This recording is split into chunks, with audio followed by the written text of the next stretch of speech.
Our City Council meeting. I'm Mayor Pro Tem Scagliola, and we'll start off the evening with our Pledge of Allegiance and invocation by the Honorable Councilmember Cedric Edwards. Thank you, sir. If you guys would mind, bow your heads and please stand with me. Father God in heaven, we ask you right now that you continue to watch over our city, Father. Continue to watch over the leadership, Father. Continue to watch over all the workers that we have, Lord. We thank you in Jesus' name, and we ask you right now, Father God, that you would give us the opportunity to make decisions that are based upon your word, Father God, and your standing, Lord. We thank you, Father, for the blessings that you've given us, Lord, the ones that we just take so much for granted, Father. And we thank you, Father God, for this meeting going expeditiously tonight, Father God. In Jesus' name we pray. Amen. I pledge allegiance to the flag of the United States of America and to the republic for which it stands, one nation, under God, indivisible, with liberty and justice for all. Honor the Texas flag. I pledge allegiance to thee, Texas, one state, under God, one and indivisible.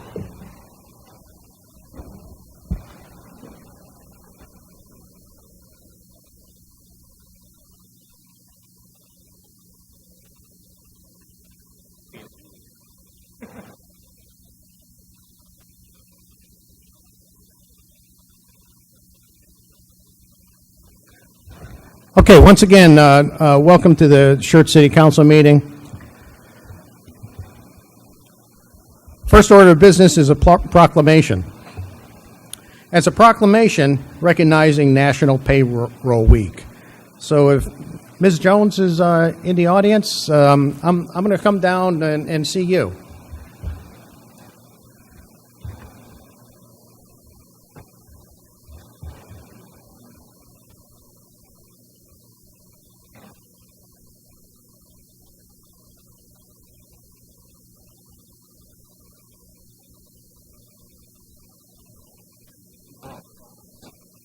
No, this is okay. I could use it. Where's Mickey? Mickey out there? He's not paying attention. All right, remind me to turn this thing back around, please. Okay, this is a proclamation in recognition of National Payroll Week. America works because we're working for America. And it says, whereas the American Payroll Association and its more than 20,000 members have launched a nationwide public awareness campaign that pays tribute to more than 150 million people who work in the United States, and the payroll professionals who support the American system by paying wages, reporting worker earnings, and withholding federal employment taxes.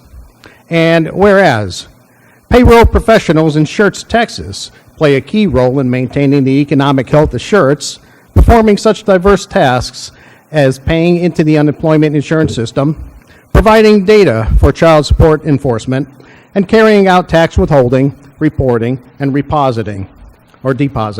And whereas payroll departments collectively spend more than $2.4 trillion annually complying with myriad federal and state wage and tax laws, and payroll professionals play an increasingly important role ensuring the economic security of American families by helping to identify non-custodial parents and making sure they comply with their child support mandates. And whereas payroll professionals have become increasingly proactive in educating both the business community and the public at large about the payroll tax withholding system. And whereas payroll professionals meet regularly with federal and state tax officials to discuss both improving compliance with government procedures and how compliance can be achieved at less cost to both government and businesses. Now, therefore, September 3 through the 7th, 2018, has been proclaimed National Payroll Week by me, David Scagliola, on behalf of Michael R. Carpenter, Mayor, City of Schertz. Hereby give additional support to the efforts of the people working in the San Antonio and Schertz metropolitan area in the payroll profession by proclaiming the first full week of September National Payroll Week. And it's signed Mayor Michael Carpenter.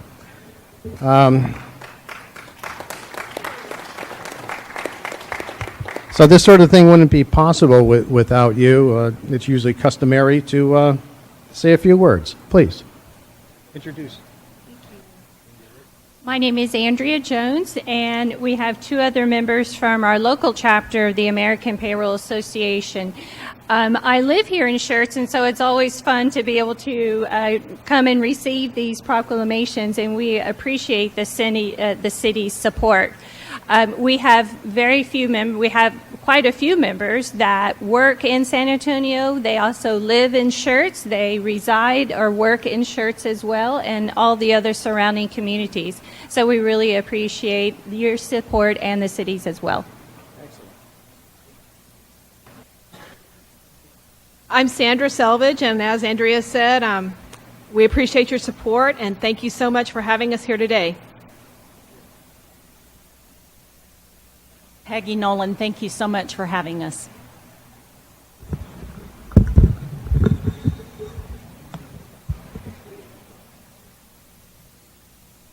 She likes to do the orchestrating.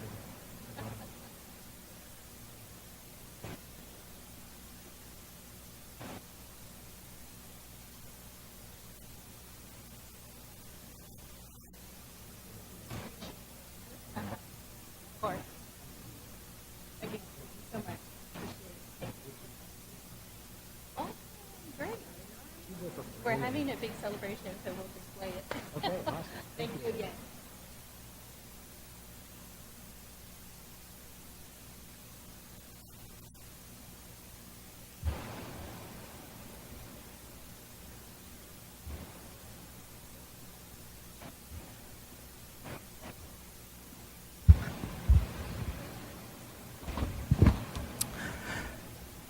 Our next item on the agenda is employee recognition from EMS. I'm not gonna... Good evening, Council. Here about 4 months ago, I did some recruiting up at Austin Community College, and I guess I did okay because we got Ben Potts here. He graduated from ACC back in May with an associate's degree in EMS. This is actually a second career for him. His first career, he came from the Boston area where he received a bachelor's degree from music, where he was a professional musician. So we're happy to have him. It's Ben Potts.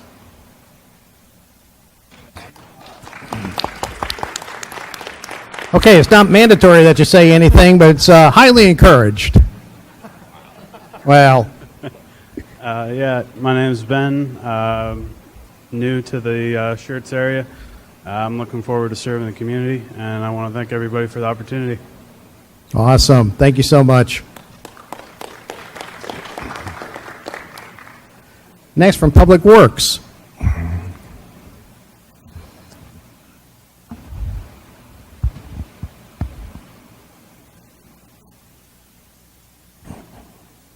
Good evening, Council. Tonight, I got two employees from Public Works for our Water and Wastewater Division. They both started on August 6th of this year. First one I'd like to introduce is Trey Combs. Trey was born and raised in Fort Hood, Texas. He graduated from Lampasas High School in 2014. He moved from Florida a year ago, now lives in St. Hedwig. His hobbies include bull riding, not fighting, sorry, and fishing. My next employee I'd like to introduce is Hector Malden. Hector was born and raised in Medellin, Colombia. He moved to the United States in 2016. He now lives in New Braunfels, Texas, where he graduated from Canyon High School in 2017. His hobbies include playing soccer, ping pong, and tennis. Wonderful. Okay.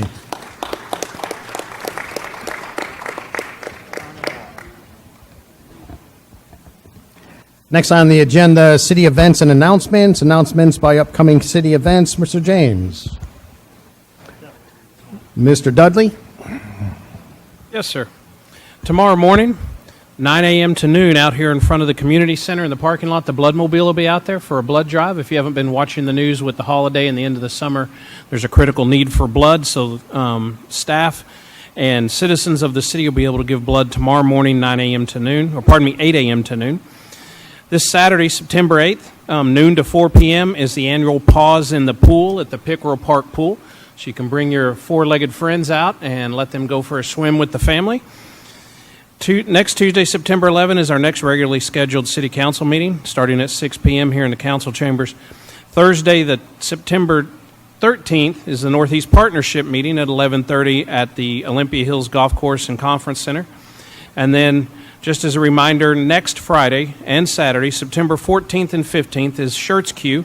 Be in Pickerel Park. It's our annual barbecue cook-off. There'll be live music, a carnival, a family zone, and of course fireworks. So be sure to come out for that. Thank you. Announcement and recognition by Acting City Manager, Mr. James. And no announcements by the Acting City Mayor.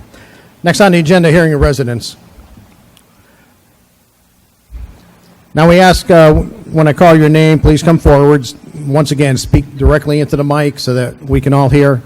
And please limit our presentations to 3 minutes or so.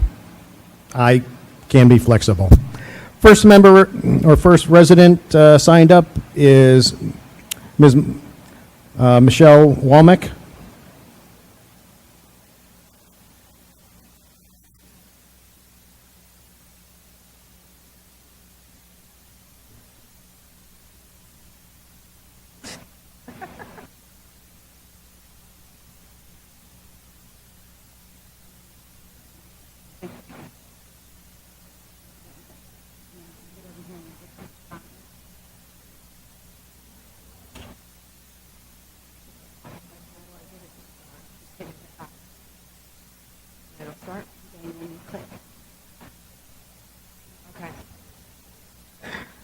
Good evening. My name is Michelle Womack, and I reside at 2944 Mineral Springs in Schertz.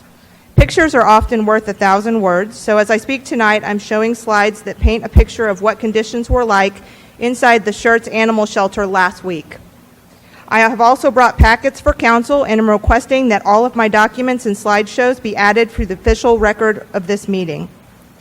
I was first alerted to concerns back in early June by way of calls and messages about poor treatment of staff, cleanliness, and a claim of animal dumping by the facility manager. I submitted a records request, one that I still have not received. While waiting for records, I let this go. For that, I owe the city of Schertz an apology. My gut told me that there was more, but I waited. As a result, animals within this facility have continued to die and be mistreated, and for that, I am more sorry than you will ever know.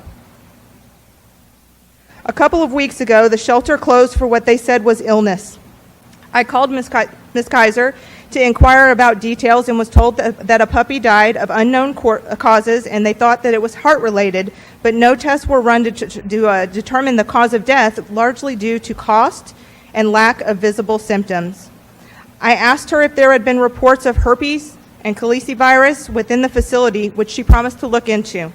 Again, I waited, but this time I started to listen. Since August 15th, there have been 3 deaths within the facility that I am personally able to confirm. I visited the facility 4 times between August 30th and September 1st. I witnessed filth, unsanitary areas, sick and underweight animals, dogs housed together when they didn't have to be, dogs in cat kennels, and so much more. On Friday, I requested a meeting with city management and 3 council members. I was concerned with conditions, but most importantly, I was determined to make sure that 2 animals in particular lived through the weekend.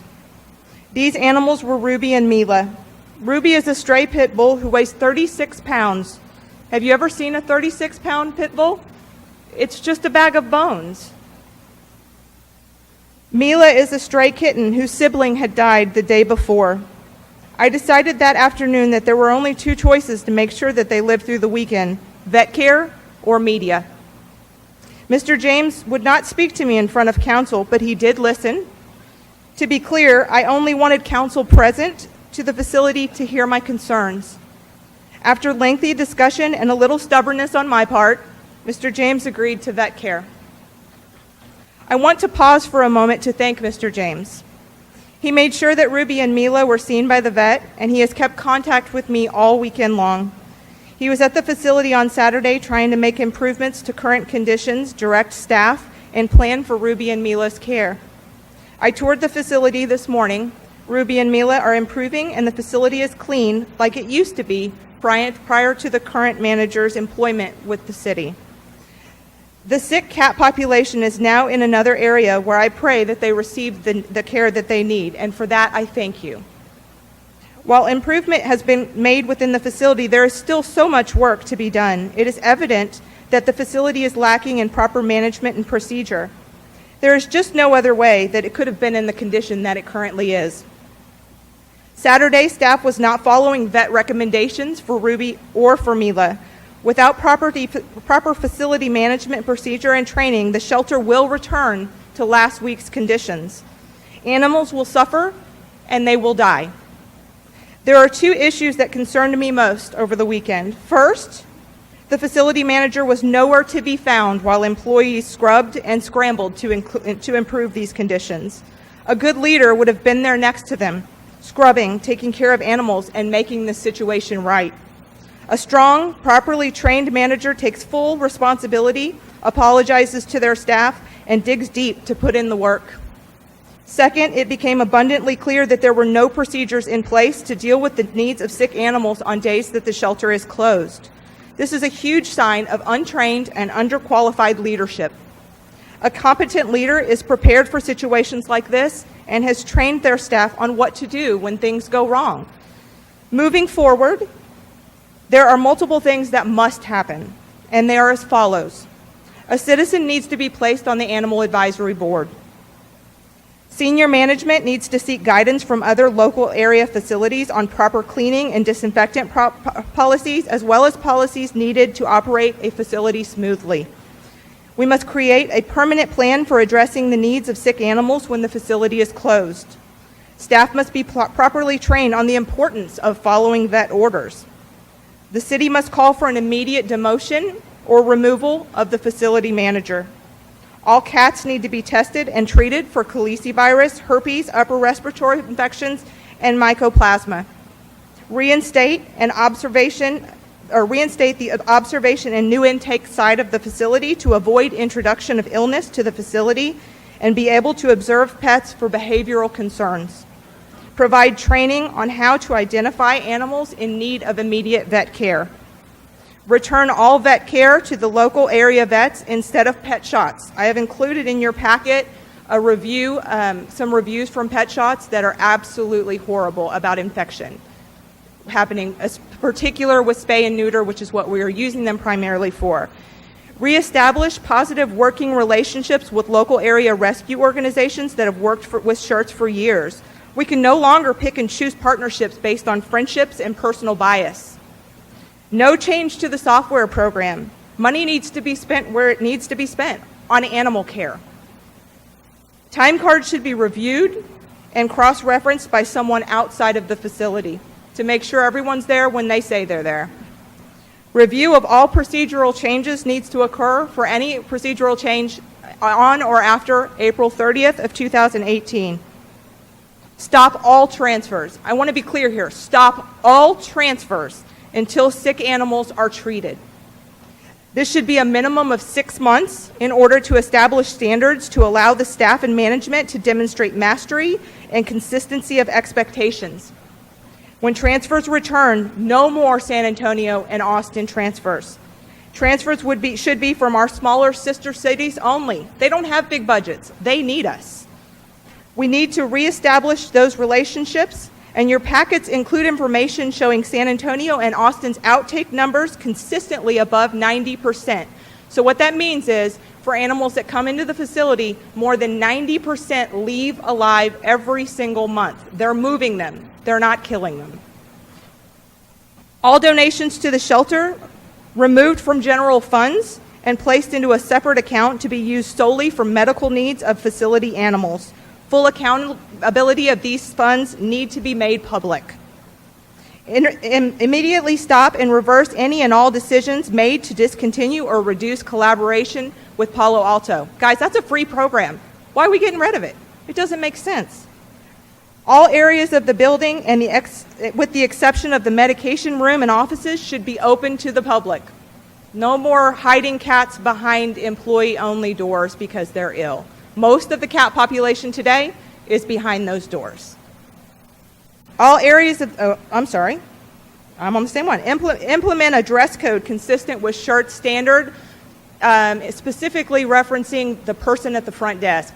It's just not a good standard. We need to have a shirt on, something that represents us as professional in our city building. Before I close, I want to also ask you a couple of questions. There's no need to answer, but these are just food for thought. Why is the staff calling the facility manager the minute I open and enter the building now? If there is nothing wrong with the facility, why has city senior management been scrambling all weekend to get things done? Why did the police department have to take over management of this facility if there was nothing going on? When did numbers, transfers, social media, and moving animals become more important than providing animals in our area, Schertz animals, quality care, and proper medical treatment? In closing, I ask every single one of you to do your due diligence in this matter. While you cannot advise city staff directly, you must demand permanent change and action from Mr. James. This is no longer an issue that we can sweep under the rug and call it political, because it's not going to go away. Animals are suffering and enough lives have been lost. I respectfully request that you demand today that this issue be placed on the agenda and that changes listed above be immediately put into place. This is a heart issue, and we owe it to these pets to give them the care and compassion that they so desperately need and deserve. Numbers don't matter. It doesn't matter how many come in, and it doesn't matter how many come out. It's the lives that matter. How we take care of them matters. So today I beg you to take a stand and demand action. Do right by the citizens of this community and make a difference. Thank you for the opportunity to speak.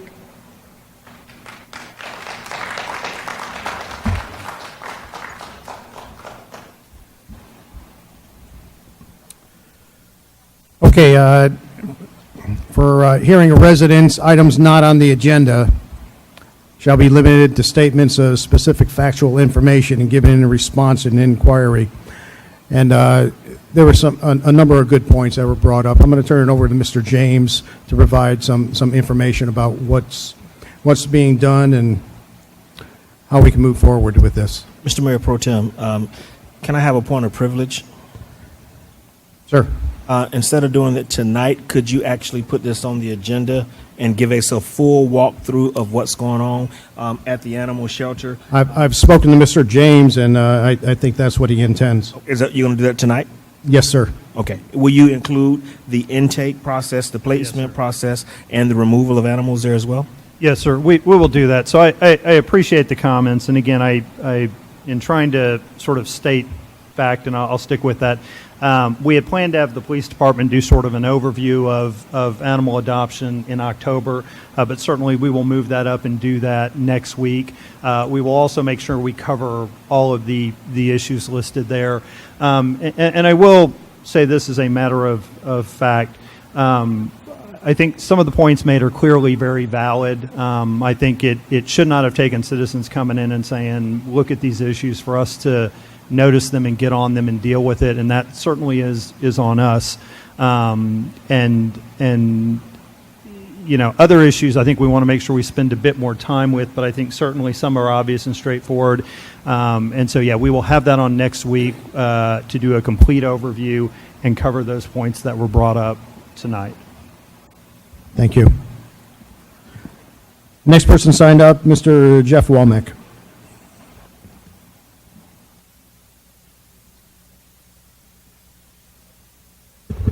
Good evening, Jeff Womack, 2944 Mineral Springs. Boy, the fan over there really got my hair, what little bit I got left of it. We originally planned this as just in case Michelle got cut off on her speech. I thank you very much for allowing her to speak up. Unfortunately, I've heard way too much about it, and once again, thank you, Mr. James, for what all you did this weekend. I actually would like to speak on two items real quick, items 8 and 9. Just as a longtime resident of Schertz, I fully believe that one of the councilmen that I've had some interactions with on social media in the last week has some very good points, but I also believe that we have to continue moving forward in the city of Schertz. We need to invest in Schertz. There's so many things that the councilman is right about, and then we diverge into a different path. But I live out in North Schertz with several of the people that I see in the audience. And of course, right now, Wiederstein Road is a big topic between the Cibolo Crossing and the ranch at Wiederstein. But for those of us who live in Belmont and Riata, most of us drive Old Wiederstein, known as Baghdad Highway, on a daily basis. The pavement condition index, and I've spoken to Mr. James about this before, pavement condition index says that it fails in a small section right behind Belmont. Well, from Dean Road to Wiederstein is absolutely deplorable. If you've got anything with a tight suspension on it, do not drive that road. This is the site of Schertz's newest, biggest commercial development. It is the future site, for those of you in the audience that don't know, of SCUC High School number 3. And it is the area that Schertz and Cibolo is developing quite a bit. And we really need to do something about both Wiederstein and Old Wiederstein. I implore you to work with the city across 3009 and get Wiederstein fixed. Both cities need that. Both developments need that. But furthermore, we have got to fix Old Wiederstein as we completely tear up 1103. If y'all haven't driven down 1103 in the last 2 weeks, TxDOT has started removing all of the trees and shrubs and everything, and you can tell change is coming. Well, as y'all know, the traffic's got to go somewhere. And all that traffic on 1103 is now going to be trying to find new outlets, which is Old Wiederstein. Yesterday we had a brush fire, and I'll make this real quick. Yesterday we had a brush fire before all the rains. Old Wiederstein was shut off. Now how do you go? It takes a big chunk out of mobility in North Schertz. So I know we've already looked at it on the future roads plans and stuff like that, but we've really got to make investments in our city for these things. We've got to get those sewer lines in South Schertz and North Schertz. We've got to be able to attract those businesses that Live Oak's going to steal from us. Because the IKEA, everybody's going to want to be right by the IKEA. And that's leaving both Cibolo Crossing and the ranch at Wiederstein in a bad position if the two cities aren't supporting it. Thank you very much. Next person signed up, Ms. Simmons.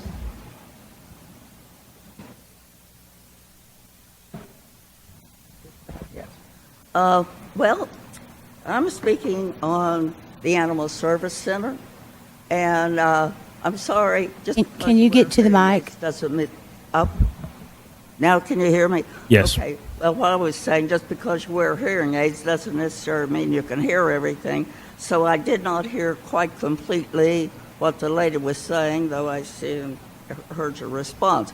I have an additional response to this that I would like to share with you.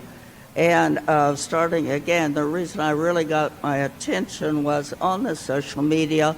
I was seeing some of these pictures and reading some of the remarks, and I found this very disturbing. Now, because of this, I need to share with you my experience.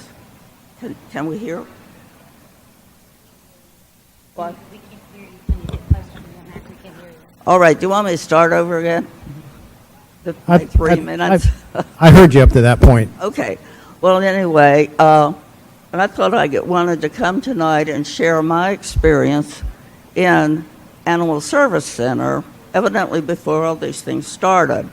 I first was drug into the center by my son in 2014 because he thought I needed a cat.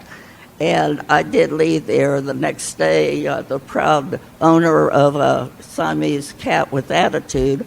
But what I want to say is during this whole process, I couldn't have dealt with more supportive people, more encouragement. Clean, the cages were spotless. I was very impressed.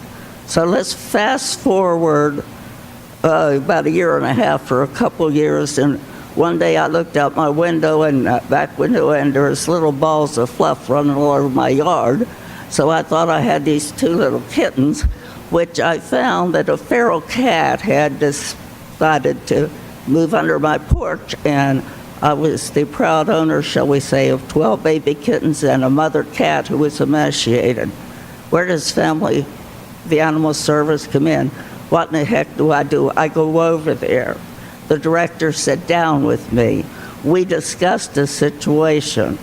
I left there with supplemental milk for the mother cat and a plan. She followed me home with the cage, showed me how to set it up, trapping all these animals. They worked with me for over a month. Total support, food for the mother, the help for the 12 kittens. Also, one of the things that we talked about was adoption and vet care for all the animals and things. So at this time, I will tell you, I didn't feel like my problem should have to be taken care of by the taxpayers at Schertz. So at that time, there was a back door in which I could donate $500 to cover the expenses. Well, I didn't know this was just the beginning. We got to take care of one litter. The word was out and another cat came, and I ended up with another bunch of cats. And again, the people in the center were fantastic. They were over at my house all the time, picking up the cats, doing everything possible. I was in and out of the center all the time, checking on the kids, and after a while I felt like family. The place was always spotless, the litter pans, the food, the water, everything. And I will have to tell you, when a mother possum showed up with 3 babies, that was the end of it. And I did have a carpenter fix my porch, so I'm no longer, shall we say, fostering feral cats. But what concerns me was the discrepancy between what I experienced just a very few, maybe 2.5 years ago, and what I'm seeing here.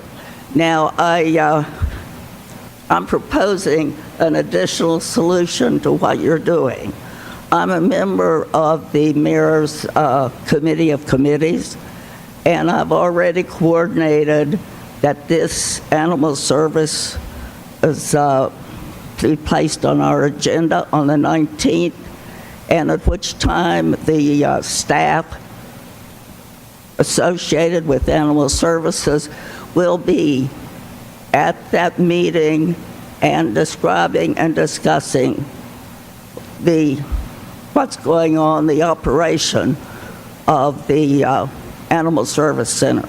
I want to really, as the lady I do think mentioned, a focus on the veterinary services that are provided and what's going on.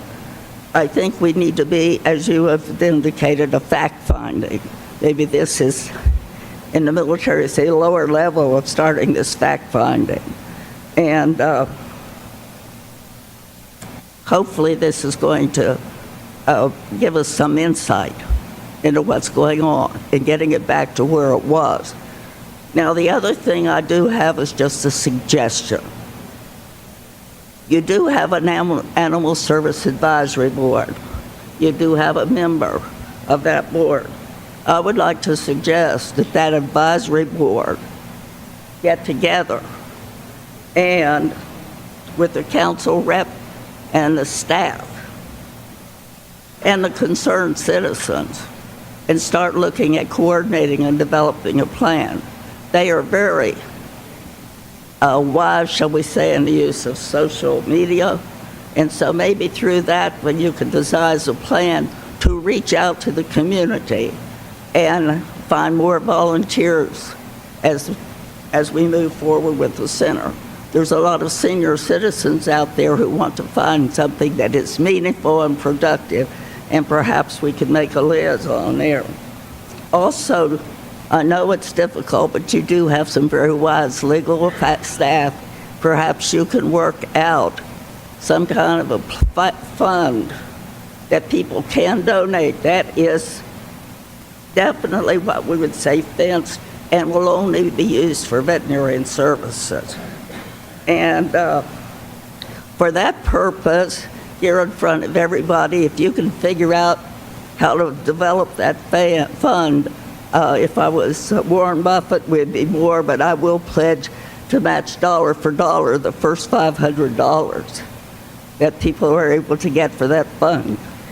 So we do have a situation here, but I do believe that if we combine the council, the committee of committees, the Animal Service Advisory Council, and staff and concerned citizens, that this is something we certainly should be able to resolve and move forward in a very timely fashion.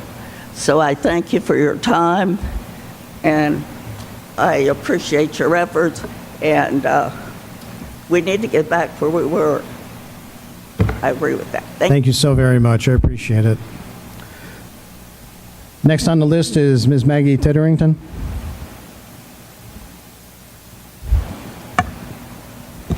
Good evening, Council. Is that loud enough, Ms. Dennis? All right, fantastic. A couple of heads up and a couple of kudos that I want to extend. I'm going to extend the kudos first to the City of Schertz. First to Kyle and Jennifer and EDC. I know that there was an open house, public open house for Tri-County roadway improvements, talks about suggestions from the businesses and everything, and they sent out the notices. Some people came and everything, but some were unable to make it, and so they're actually reaching out personally to some of the businesses in that area. And so between myself and 3009 Self-Storage and Starbucks, who are really concerned about this, we're going to be meeting up on Monday to discuss this, but just really appreciate how hard they're trying to get out there and get the businesses and get their input and find out what they're looking at, what their concerns are. And then also to Mr. James and to Bryce and to Gil Durant and to Lisa Wood, Simmons Real Estate, yeehaw, we're done.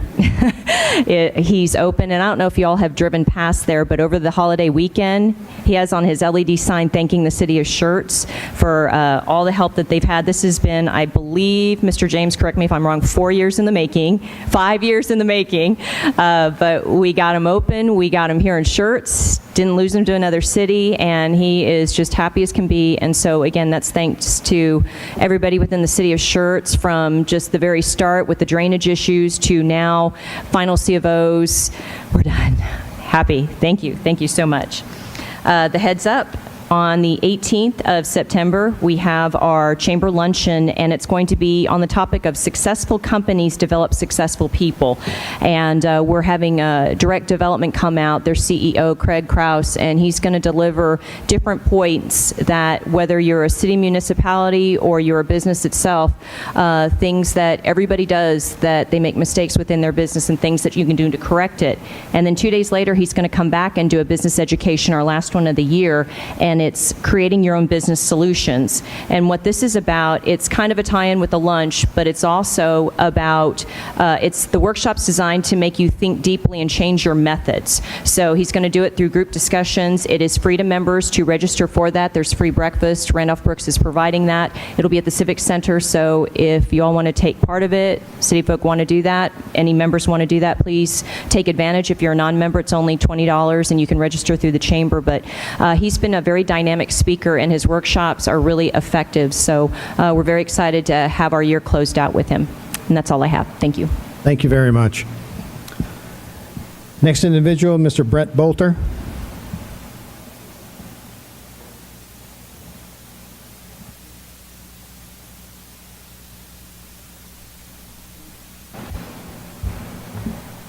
Brent Bolter, 2633 Cloverbrook Lane.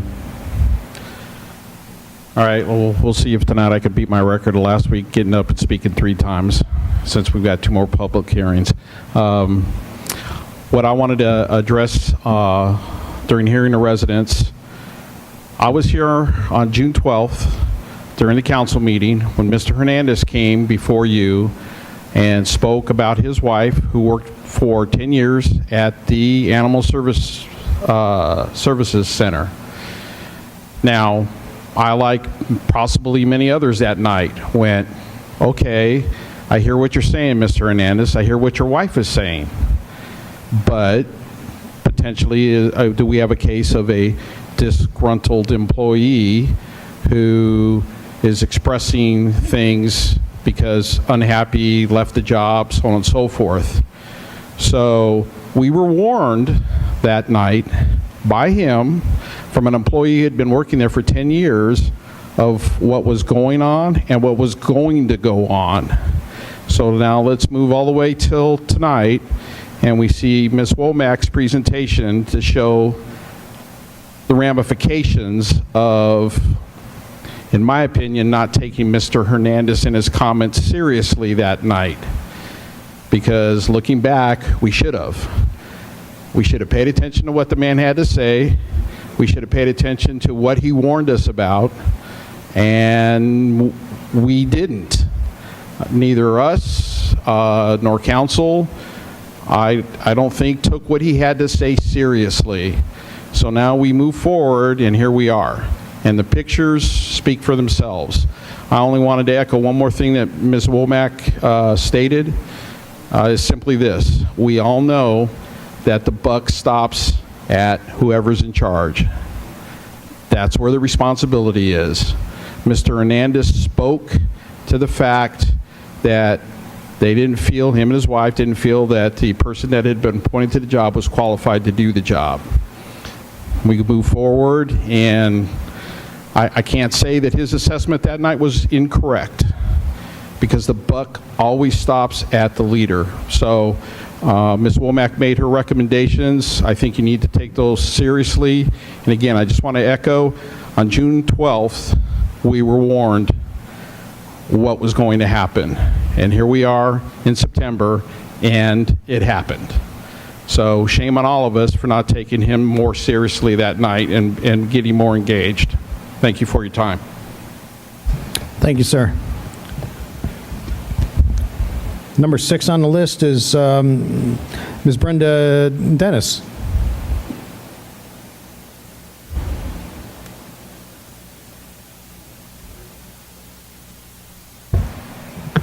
Mayor Pro Tem Scagliello, council members, received an email from a citizen. Her name is Dawn Mitchell, and she asked that that I read this for public record tonight. She says she was unable to attend tonight's meeting due to a prior obligation.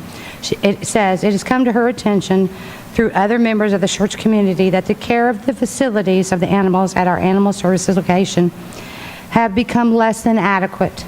My understanding is that the facilities are not being kept adequately sanitary, and many of the pet population within are ill and not adequately cared for. I have seen other citizens' photos and heard experiences, but have not seen for myself. I do know that all the issues regarding management of the facilities, but I would like to know more. She says, I do not know the issues regarding the management of these facilities, but she said she would like to know more information in a more official capacity. Maybe that means inspections, city management eyes, etc. She understands that management of the facility has changed several months ago. She would like to know what conditions are and if they are not what they should have been. Budgetary, she says, to talk about budgetary mismanagement and inadequate staffing.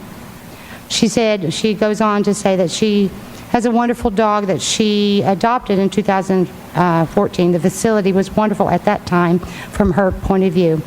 This is something she wanted me to read into record. That is Miss Dawn Mitchell. Thank you. Last individual to sign up, Mr. Zeus.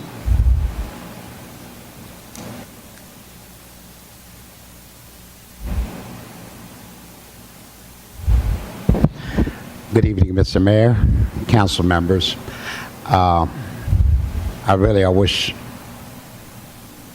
I would have chosen different than this, but tonight is the most appropriate time for me to tell you some things. But what I saw was really disturbing. I wish I never saw that. I'm an animal lover.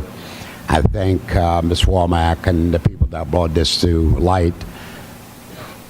And they did not want to speak about any issues, but I think all of y'all remember that that facility was infested with mold. I have pictures. All of y'all know that. Dudley know that. And really, actually, up to today, it's not fixed. It's not prepared. But that's not what I came up here to say. City Schertz, I remember the city since 1980-81. When I started to travel to the city, I worked for a great man named Earl Mayfield. We built, I helped him build Kitty Hawk, Fields of Dream, off of 2252. He taught me a lot. So I got to know the city of Schertz. The only thing that I could really actually relate to, besides me driving around, is the country kitchen. I was standing up there, and I would go up there before work, and at lunchtime I'd get my Reuben sandwich. I fell in love with the city from back then, and almost 20 years ago, my wife wanted to move to the city of Schertz. And we sold our house and we moved to the city. And I loved it. I truly enjoyed every bit of it. I met a lot of great people. I spent a lot of time in the city. I contributed to a lot of function. And then we decided this coming week we're going to say our goodbyes to the city of Schertz. We are moving to New Braunfels, ETJ that is. And it just really, every time I travel through the city, it brings a lot of memories. And the only thing I'm asking of y'all, I brought a lot of issues. You get the boos, you get the slap, you get the claps, you get all of that. That never bothers me. I was very truthful to my conviction. I was very truthful to everything I said. I stand by what I said. But here's one thing. When I look at the city council is not united, y'all really need to be united. There's always a lot of issues. You cannot be divided. It's okay. Voice your opinion. Agree to disagree. But your number one priority, as well as my personal number one priority, is to take care of my wife and take care of my businesses. Your number one priority as an elected official is to take care of the resident of the city and the employees of the city. No one should have a special agenda. There's no one better than anyone sitting up here. I never thought when I was sitting on the dais I was better than any of my colleagues. And it's a great council. You all got to see eye to eye. You all got to fix the issues. And it's okay to make somebody's feeling hurt once in a while if you make the right decision. That is okay. It's okay to vote your conscience. Even if you get the boos, even if you get, I'll never vote for you again. That's not what it is all about. It's not because you want to get reelected. Look, it's not a job. It's a public servant. You're a public elected official. You sit up here, and there's some decisions and there's some voices I heard up here, and I'm like, wow, I'm glad, although a lot of people just don't agree, but at least there's some things getting done. I heard Mr. Larson through, listen to the videos, raising the taxes and all of that. Look, you keep lowering the taxes, you get a clap and you get a vote. But look at your city, what it looks like at the end of the day. JFK said a lot of good things. But the most important one that always stuck in my head, and I'm a taxpayer, I pay a lot of taxes, a lot of money, and I don't mind it. And here's why. Because I remember his words, he says, it's not what your country do for you, it's what you do for your country. It's not what the city do for you, it's what we do for the city. I don't think the taxpayer is going to gripe about paying a few cents if they see that the city is getting better, is getting prettier, is getting cleaner, better roads, better sewer system, better water system. I don't think you're going to have that flock. I think you're going to have people that want to move to the city of Schertz because of those simple reasons and services that they are offered. But I want to thank each and every one of you. Whether I agreed with you at times or disagreed with you at times, I understand when you sit up there, you really have a tough job. You're trying to please everybody, but stop doing that and just do the right thing, and I think the city will move forward. I'm really saddened to move out of the city. I want to thank everybody, whether you agreed with me or disagreed with me, for being here and listening. I want to thank all of those folks up here for saying, that there is some issues, and they told me there's some issues with me and all that. I accepted that.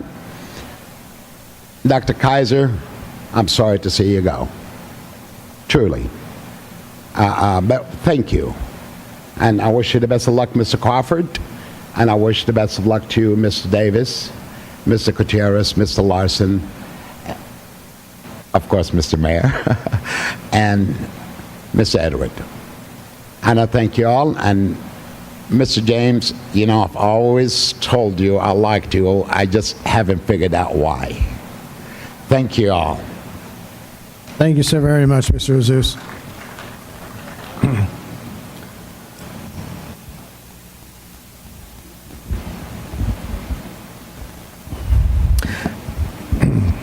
Next item on the agenda is consent agenda items. The consent agenda is considered self-explanatory and will be enacted by the council with one motion unless something is pulled. First item, minutes, approval of the August 28, 2018 regular meeting minutes. Item number 2, ordinance number 18M30, an ordinance by the City of Schertz authorizing and amending City Council rules of conduct and procedure, repealing all ordinances or parts of ordinances in conflict with this ordinance and providing an effective date. Third item, ordinance number 18M31, an ordinance by the City of Schertz, Texas, amending City Council Code of Ethics, amending Section 3, procedures for conducting inquiries, repealing all ordinances or parts of ordinances in conflict with this ordinance, and providing an effective date. Item number 4.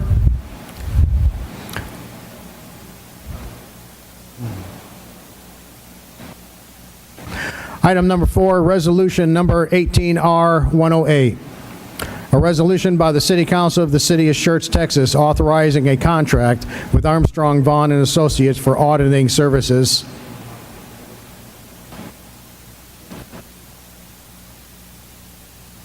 Item number 5, resolution number 18R121. A resolution by the City Council of the City of Schertz, Texas, authorizing the acting city manager to reject all proposals received for the 2018 drainage maintenance projects. Request for proposals 2018-0723-1. Item number 6, resolution number 18R122. A resolution by the City Council of the City of Schertz, Texas, authorizing an amendment to Community Development Block Grant Program Cooperative Agreement with Bexar County, Texas, and other matters in connection therewith. And item number 7, an ordinance by the City Council of the City of Schertz, Texas, to approve a special use permit to allow for operations of a convenience store with gas pumps at 17501 IH 35, Schertz, Guadalupe County, Texas. Items 1 through 7 are on the consent agenda. Does anyone see a need to pull any of these individual items? Mayor Pro Tem Scagliola, I'd like to pull item number 4 and item number 7 for a short discussion. Councilmember Crawford recommended pulling items number 4 and number 7. Any other items need to be pulled? Hearing none, do I have a motion to approve items 1 through 3 and 5 and 6? So moved. Second. I have a motion by Councilmember Edwards and a second by Councilmember Gutierrez. Any discussion? Hearing none, we'll call for the vote. Aye. Aye. Aye. Aye. Aye. Aye. Aye. I have 7 ayes, no nays, motion carries. Going back to item number 4.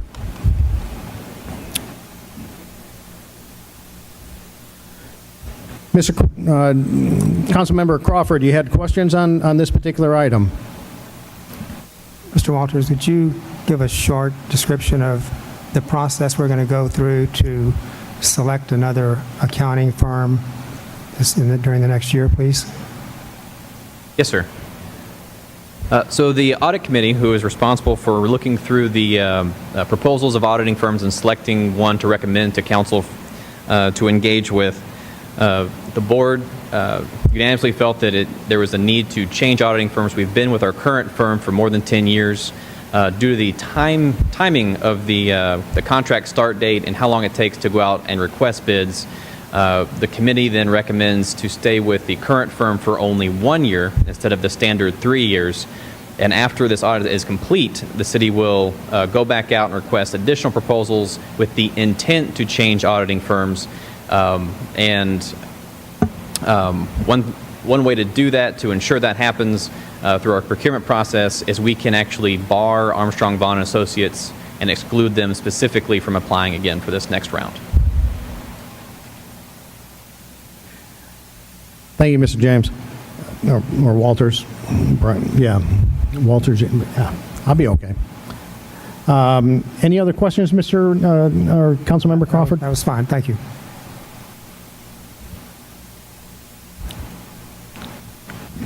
Were your concerns addressed? Yes, sir. Okay. If there's no further questions, do I hear a motion to approve resolution number 18R18108? Second. I hear a motion by Councilmember Gutierrez and a second by Councilmember Davis. And I already read the caption on this. Any further questions? Call for the vote. Aye. Aye. Aye. Aye. Aye. Aye. Have 7 ayes, no nays, motion carries. Moving on to item number 7, consideration and or action improvement ordinance regarding a request of a special use permit.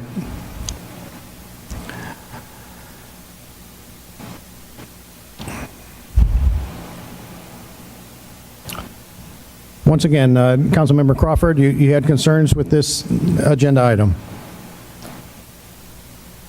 To the extent that I'd like to ask the staff to work with council in the future, somewhat near future, about looking at our UDC and the procedures and the rules we have for density of use of land, so we don't have 6 gas stations in one basic corner, or 6 restaurants, or 6 whatevers.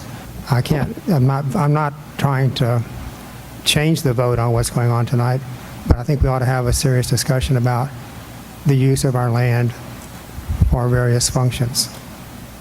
And that's basically all I wanted to say. So I don't need to, unless anybody else on the council has any questions about the issue. I do. I want to actually show a couple of pictures since we've had a rain here in the last day or so. I hope you guys don't mind, if you'll indulge me. Can I take the podium?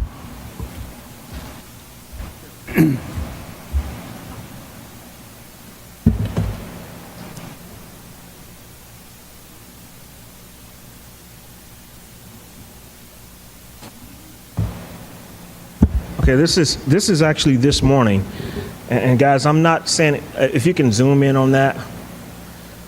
This is actually this morning. I went by and I took this picture at around 8:15 this morning. I was driving into the office and I thought I'd run up and take this picture. I want you guys to see what we're looking at.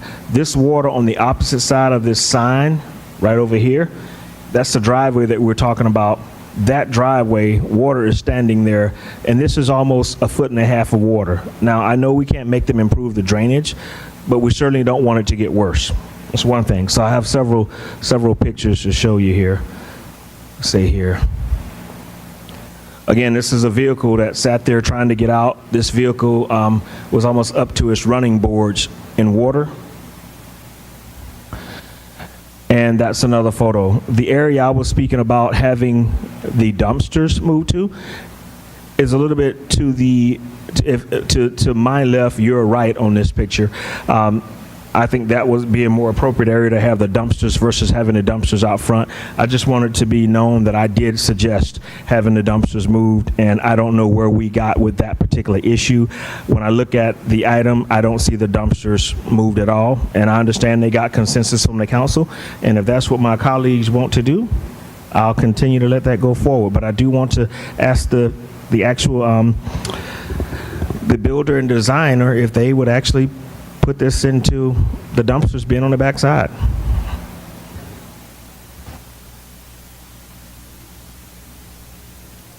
Thank you for your comments.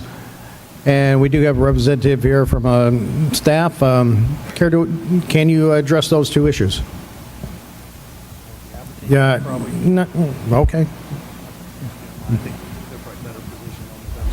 All right.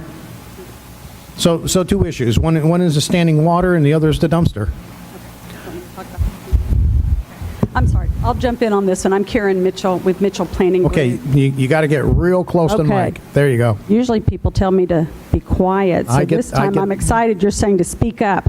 With regard to the drainage situation, we're aware also that there is a drainage problem right there. The fact that we would be redeveloping this site, as I brought up in the last meeting, because TxDOT, we're going to be widening the drive approaches per their requirements, which means that we have to go by what their drainage requirements are. We are not going to make matters worse. We're hoping that matters are going to be made a little bit better over there, or shall I say quite a bit better whenever we have to put a culvert in right there. But this is all something that TxDOT will require us to do. And it's my understanding that entire area has issues. We will do the best we can with complying. No, that was wrong. We will comply with what TxDOT requires us to do. We'll do the best we can to make it a better situation than what's there right now. Well, Karen, thank you so much. I've known you for a long time on planning and zoning and everything else. Right. I know you're gonna do good work. I just don't want it to get worse, because I've seen vehicles actually spin out in that area trying to get out in the traffic. And that was a picture when there was only one car coming. But when that traffic's heavy right there and people are trying to get out of that particular driveway, it is an absolute nightmare. If you sit there long enough, you will have water come into your vehicle, and that is a problem. And the 7-Eleven person, I'm sorry, I'm tired. I flew in from Colorado this morning, and so I'm still kind of on Rocky Mountain time. He was over there observing it as well, and I don't think we want to make this matter any worse. And legally, we can't. We can't make it any worse. Okay, I wanted to be a point of reference that I did speak about the dumpsters being up front. Guys, I still have my concerns about the dumpsters being on the front of that location. I know people say it can be monitored more so. That is a great thing, that is monitored more so. I personally run a business where I have seen things dumped out in front of, I'm talking very large items on a weekend, typically when people are not looking. So if you have a business that's open 24 hours a day, if you have 2 people on staff, you're going to have I'm not saying you need to have a dumpster monitor. That's not what I'm saying. I am saying that I think a better location for that dumpster would be on the back side of that. You have ample room to do so. But if you want to leave it like that and the rest of the council thinks it's okay, I'm thinking about the beauty of this community. We just heard Mr. Azuz come up and say, hey, I drive through and this is what happens. Guys, we just heard Mr. and Mrs. Womack get up and speak about the facilities. Now, I've lived in this community probably, I would say, maybe the second or third longest on council, I would assume. I've been here since 1997. I've seen a tremendous transformation in this community. I've seen some things that we could have done better. Absolutely, we could have done them better. I remember when we were just happy to get something to build in Schertz. I remember when I came to council meetings and we gave away the bank just to get things on council, just to get things into the city. It's not fair to the residents, because I do think you're going to have trash blowing out into the street. We're talking about Highway 35 here.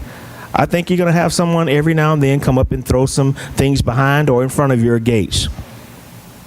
I just want it to be known that I did speak up, and I'm talking about the beauty of this city. I am very serious about that. If you go down in front of Arlen's right now, and if you want me to show you a picture, I'll show you a picture that will absolutely blow your mind. I showed it to a couple of gentlemen the other night, and I can tell you there were dumpsters, there were televisions, there were barbecue pits, there were refrigerators. And the company said, we don't pick those things up. Guys, I want you to develop your property. Don't get me wrong. I do. I think it's a great location. I do. But I also think that there is something that we could perhaps do better. I'm not in the business of telling you what your number should be. Is it a great location? I'm not in the business of doing that. Is it economically feasible, 7-Eleven? Absolutely, it's economically feasible. Is it aesthetically pleasing? Absolutely. Except for a dumpster on the front side of a building. That's the only problem I have with it. I would implore each one of my council members to take a deep look inside. If you own a property and you're trying to keep your tax value up, you're trying to keep the value of that property up, and you have something that comes in and you start seeing dumpsters overflowing and you start seeing things that are being left in front of a dumpster, what are you going to think then? You'll come back in here, you'll complain and say, hey, why are you guys letting them do that? And then I'll hear the old thing of, hey, why don't you hire more code compliance officers? I'll hear that. Guys, why am I saying this? I've been on this dais long enough to know that it happens. It happens. And my job is, if I can curb that or prevent that from happening up front, why not do so? Thank you. Ms. Mitchell, is there any serious consideration to moving those dumpsters? Is that part of the plan, or could it be? I'm going to let staff address. Oh, okay, never mind. I'm going to address that one then. We had looked at other locations to put the dumpsters. If we put the dumpsters back behind, it's going to pose more of a safety situation for the people that work for 7-Eleven or the patrons at night that have to go out and take the trash out, because it would not be monitored. And that was the reason why we needed it to be in a site visibility, so that if you did have somebody, a 19, 20-year-old that is working at night and they're going to take the trash out, that they're not going back behind in an alley where no one can see them put the trash out, so that it was really more of a safety situation. I can see if there is another reason, is that, but we did look at it. We can look at it again to see if there's another area. But we worked with the city staff. Staff looked at it to see if there was another place we could put the dumpsters as well. So we are very aware that there may be problems with that, as every business has to be concerned with that. And I think that what ends up happening is that it goes on the business owner, meaning that 7-Eleven corporate owns the land. The business itself is owned by a citizen here of the Schertz area. If that sort of thing happens, that they would make sure that that gets cleaned up, because it doesn't look good for the business. If you have stuff sitting out, people aren't going to want to come to your business if you have a lot of stuff that's sitting out in front. So my guess is that they would want to get that stuff out, whether it's the garbage people who come and pick it up, or whether or not they have to hire somebody else to come and get rid of that stuff. I just wanted to let you guys know my thoughts. Thank you. Thank you so much. Appreciate it. You're welcome. Thank you. One other issue Councilmember Crawford brought up was on the number of gas stations, food service establishments, whatever.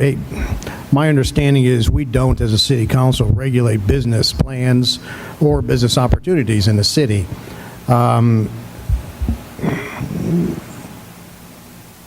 That's my answer to Councilmember Crawford. What is staff's answer to Councilmember Crawford? So what I will say is, typically we don't have the ability to do that when zoning is in place. When we put zoning in place, that's commercial zoning, those uses are allowed by right. In this case, though, to be very clear, the zoning stipulates they need to ask for a specific use permit, and the ordinance lays out sort of the criteria, and council can essentially say yes or no to that. And you can say yes or no to that for whatever reasons you want. We have, in the time I've been here, not considered whether or not we feel there's an over-concentration of a type of use, whether there are too many gas stations, too many fast food restaurants. The general feeling is that let's leave that to the market. If they feel they can compete, let them compete. If other businesses can't because maybe they haven't invested, don't have the service, then that's sort of the free market at work. As Councilman Crawford requested, we can come back and do a work session to talk about that topic. But just to be clear, we have not traditionally, or staff has not gotten the impression council wanted us to look at, do we have too many of a kind of use? How do we make that decision? How do we evaluate it? We did not do that in this case, but again, can come forward with a work session on that in the future. Mr. Mayor Pro Tem. Thank you. Any other discussion on this item? Dr. Kaiser. A quick question. So, to Mr. Edwards' point, let's say someone is dumping couches, furniture out there. Who is ultimately responsible for having that removed? It would be the property owner, 7-Eleven corporate. Okay. Thank you.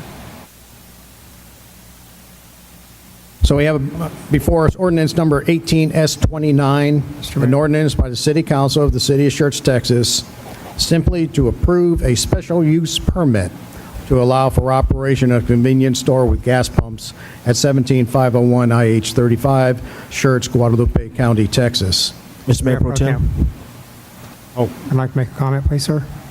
Sir, go ahead. I take a little bit of exception with what Mr. James says because I spent 6 years on planning and zoning, and there are some people that live behind the Little Caesars over by Green Valley Drive in that area where they wanted to put a gas station, and planning and zoning declined a special use permit for gas pumps. Same thing we're doing right now. Planning and zoning approved it. I brought up the issue of I think we have too many gas stations in one area. 6 in one spot is a little bit high. I don't have a suggestion for what else could be there. And if we choose not to have a restaurant there by other option, that's not my choice to make. That's the developer, the businessman. But I just wanted to say planning and zoning has declined gas stations in the past for the special use permit as a point. Thank you. Mr. Mayor Pro Tem, I'm gonna have just one item put up on the slide for you.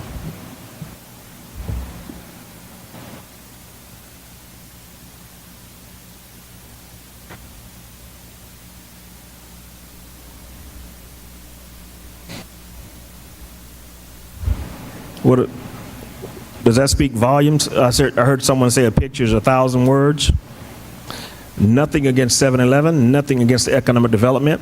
Love economic development, love free market principle. I'm a capitalist at all forms. Came from nothing. If anybody can do it in America, you can do it. But at the same token, let's be responsible, guys. Let's be responsible. This is a photo that was taken in front of a business.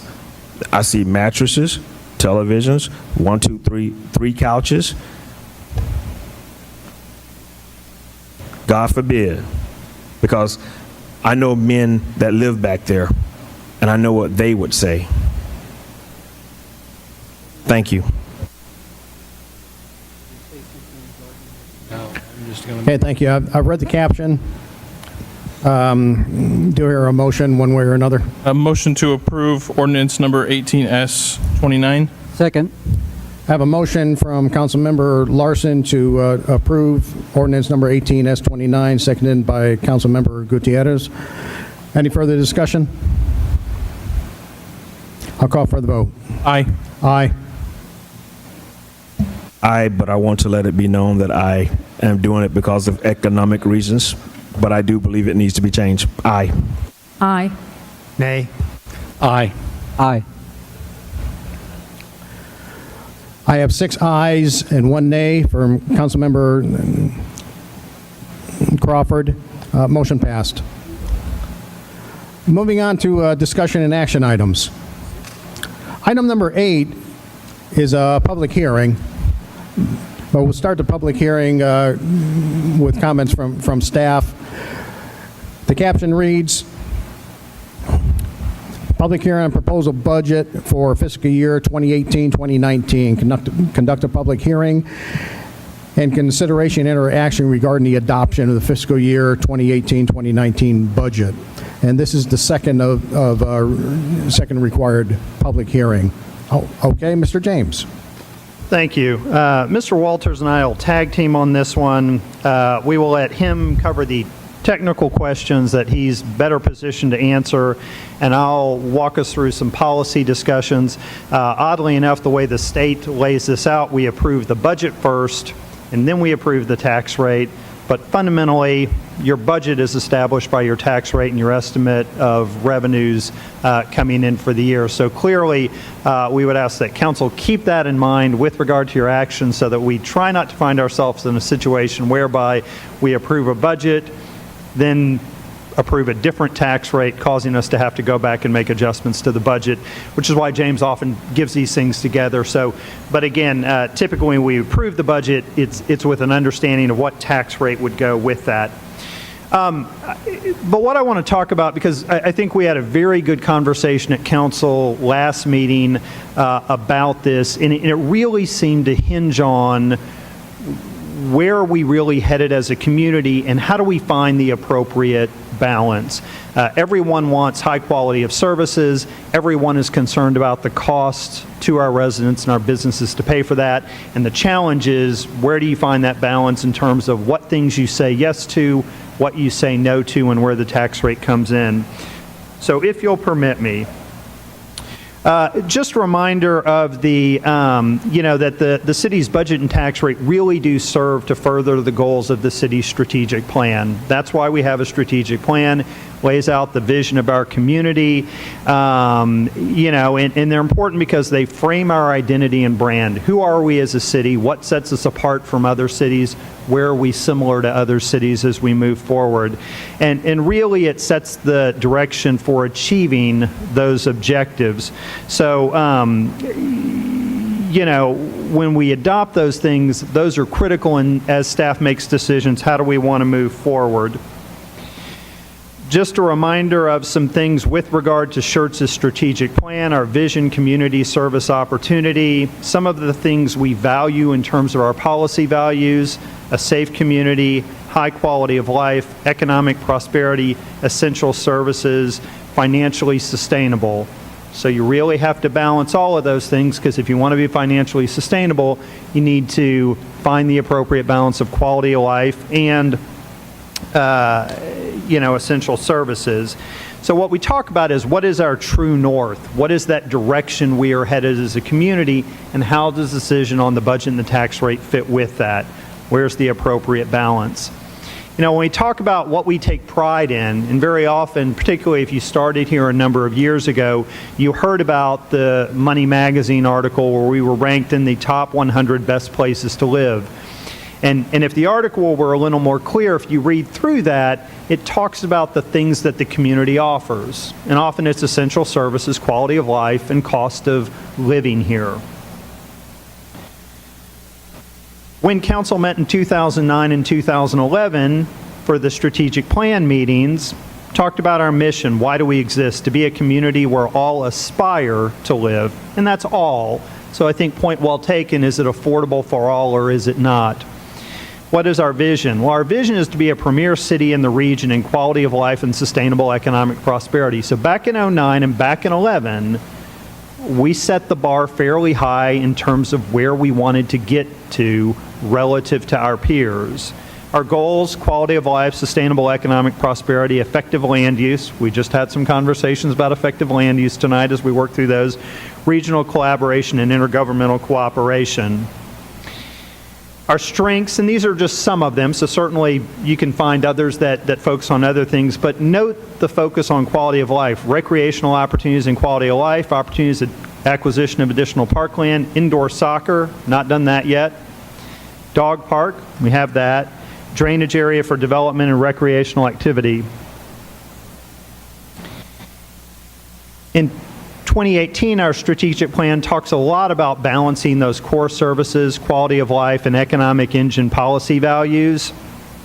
And again, clearly it talks about balancing those. I think this diagram came about because we didn't want to veer too far to one side or the other. There were conversations about perhaps spending too much on quality of life at one point, needing to focus on core services. And so again, the diagram was intended to find that sweet spot in the middle and not lean too far either way. You know, if you look at our Economic Development Corporation website, it talks about Schertz being a premier community in Texas, or a premier Texas community rather. So we take a lot of pride, the point of these slides, in being a premier community. And I think our quality of life is a lot of what goes to that. Again, recently, San Antonio Magazine in 2017, and talking about top neighborhoods to live, Schertz was listed. Took a lot of pride in that. An example of the parade at 4th of July. Many of you have ridden in that parade. Some of you have, in fact, walked that parade. Some almost not making it back to the vehicle to get to the end. Others having done it before, knowing you got to keep an active pace to keep up with your car. But if you look at it, we talk about our parks, we talk about the events we have, we talk about our assets as a community, we talk about why people want to live here. And certainly I think the key there is when we talk about those essential services, there are those core things you have to have. But do we really want to live in a community that just has essential services? But frankly, we've all seen examples of cities that have overspent and then found themselves unable to sustain that down the road, particularly up to the Northeast. I've told a story working for the city of San Antonio where a resident said, we have enough parks that aren't taken care of, we don't need any more. So I think the point's well taken. Be careful what you bite off. Be careful what you add as a facility because you have to maintain it going forward. You know, in terms of the community survey report that we did, what our residents told us, you know, the 3 parks and recreation services that respondents indicated were should receive the most emphasis: walking and biking trails. We've got the grant, we've got the city money, we're working on the design of that. Maintenance and appearance of city parks. We've focused some on that, but we've talked a lot about we haven't done it enough. And then the number of city parks.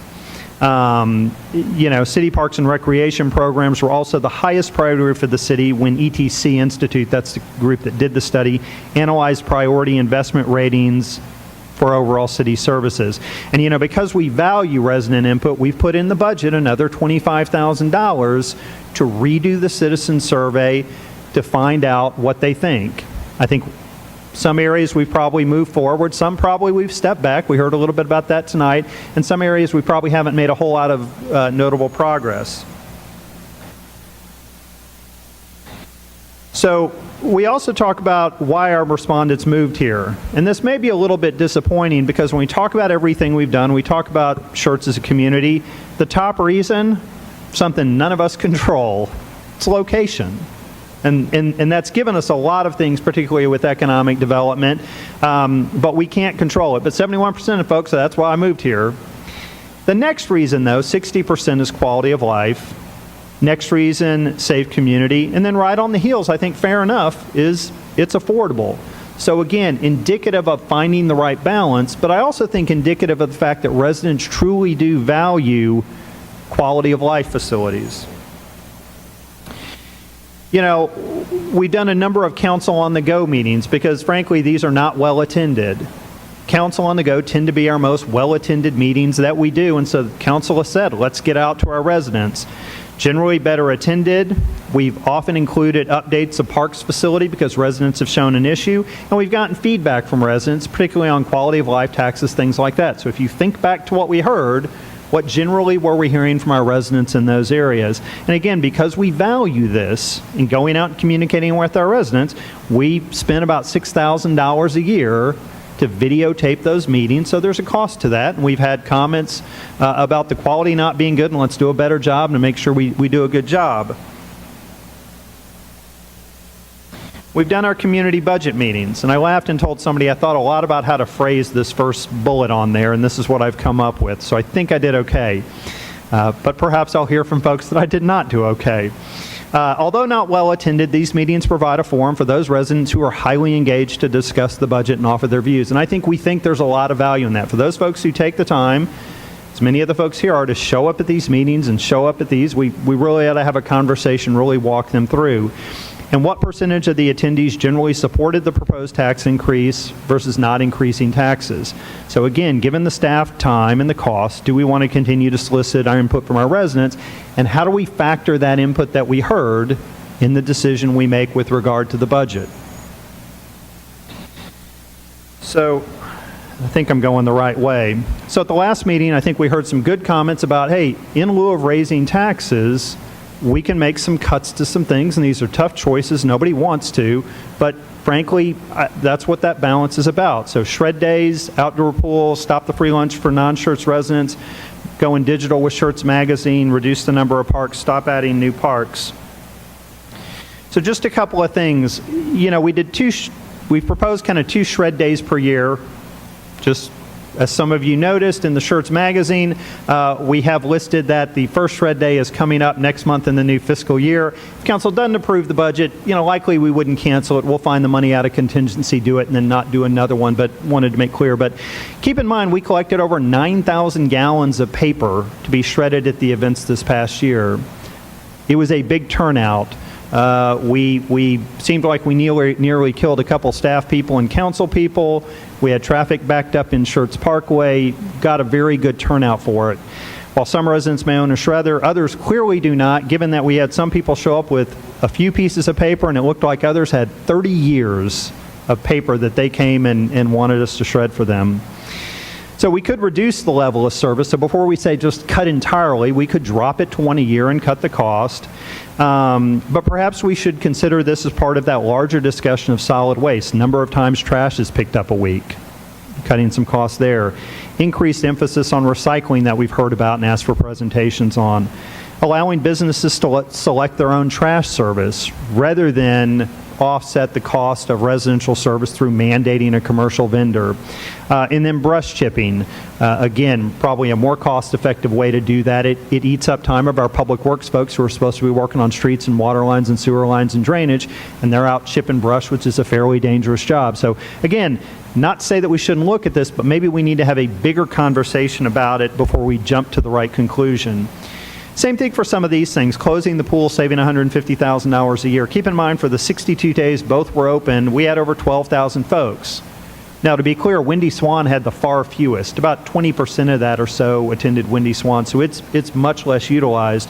But would the residents of that area prefer the pool to be closed or the community center? You don't get quite the savings, but they may say, well, let's add something else to that. Let's add something, well, let's keep the pool. So if we haven't really had those conversations with our residents, are we confident in what we need to cut? You know, once we close it, can we go back on it? Once we close it for a year, we quit doing maintenance on it, it doesn't have water in it, can we undo that decision if we change our mind? So we just need to be thoughtful. Comments about splash pads. Well, we called Universal City, our friends over there, and it said, hey, how much does it cost you? What are you budgeting? What I got, and to quote them, was small in all caps, which was a bit ironic. But they said the one being built now has UC staff doing the grading, trenching, etc., so they've used their own staff to reduce cost. It's costing about $600,000. They've got about another $25,000 put in for fencing and shade structures and about $25,000 to maintenance operation. Now that's a whole lot less $25,000 a year than the $150,000, but you're making a big investment. But they were quick to go on and say, but keep in mind, we are planning a larger one in UC Park for $1.5 million. So again, I think the suggestion that we need to look at other alternatives is valid, and that is ultimately what staff is proposing. What we're simply saying is, let's make sure we've thought this stuff through fully before we jump to some of those. You know, with regard to the free lunches for non-Schertz residents, we've applied for some grant funding. Generally, the city of Cibolo has said they're willing to kick in about $40,000 a year for that cost. We can continue to look to ways to drive revenue and donations while maintaining the level of service. Keep in mind that those folks not Cibolo residents, it's about 21%, so maybe 20 meals a day. Generally, they're smaller cities with just a few folks, or they're cities that already have a senior center that are likely not to contribute.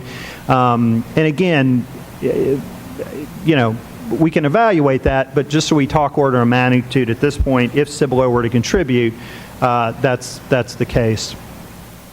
Schertz Magazine, we've talked a lot about. You know, the Going digital, maybe save $115,000, maybe more, because it may involve some staff costs with that. But currently we print $180,000 a year. This year, in fact, ironically, we were looking to up that to $192,000. Digital reads are growing, 342 to 461 from 2016 to 2018. The average time spent jumped from 2 minutes 43 seconds to 3 minutes 20 seconds. Not sure 3 minutes 20 seconds is really a full review that we get with the paper version, though it's hard to tell. It's hard to tell how many are tossed in the trash right away. Keep in mind with the Digital Parks Guide, that had 1,760 views, so it had a higher number of views. We actually do a bi-weekly newsletter, so to be clear, we do a digital version of our magazine now, so to keep the numbers in mind. We also do a bi-weekly e-newsletter. It goes out to over 8,000 people.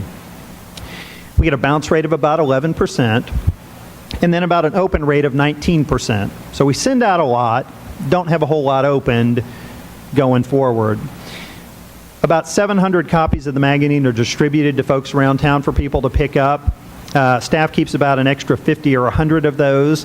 And I will say that with the August magazine, with the Girl Scout on the cover, we don't have any more copies of the magazine. It was a real popular one. We get a nice cover, we get a good topic, they go.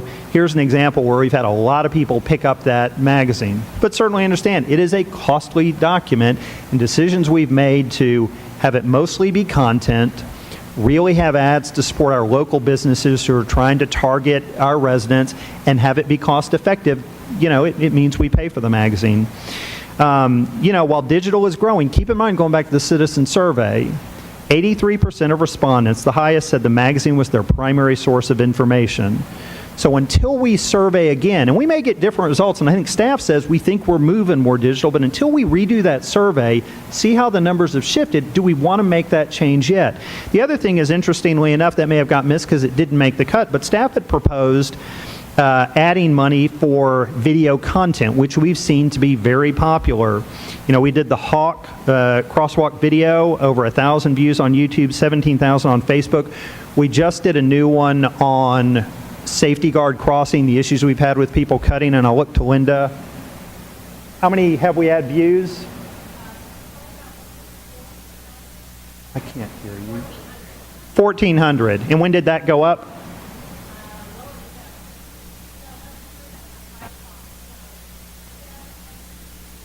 So about 1,100 views on a video that we put up this morning. So again, I think staff's agreeable. Digital seems to be the way we're going, but we haven't talked a lot about how do we use video, which we tend to get fairly high results from, but there's a cost to put on. We talked about reducing the number of parks. Again, there's a process legally you have to go through to get rid of parks, putting it on the ballot, see if you want to get rid of it. The assumption being that our per capita is high, but I'd make sure we're doing an apples to apples comparison. I think the figure that got us our $68 per person included the Civic Center, Event Center, and Senior Center parking lot redo, as well as our pools and parks and capital equipment used by some other departments. We're replacing the bucket truck. It's not just parks that uses that. So keep in mind, the way budgets are all laid out can really be confusing, and you really have to delve into it. Again, the data can be confusing. In checking New Braunfels' annual report, it looked to me like they were saying they had 39 parks, not 18. They seem to emphasize in their parks master plan acreage of parks, not number of parks, though, and I think about 551 acres worth of parks. So what's the standard we actually want to use to measure going forward? There was talk about focusing on revenue, and I think that's something that we've said we're going to come back with. Keep in mind, though, that other cities have some things like New Braunfels that may allow them to do greater cost recovery. Some of you may have been to the Tube Shoot.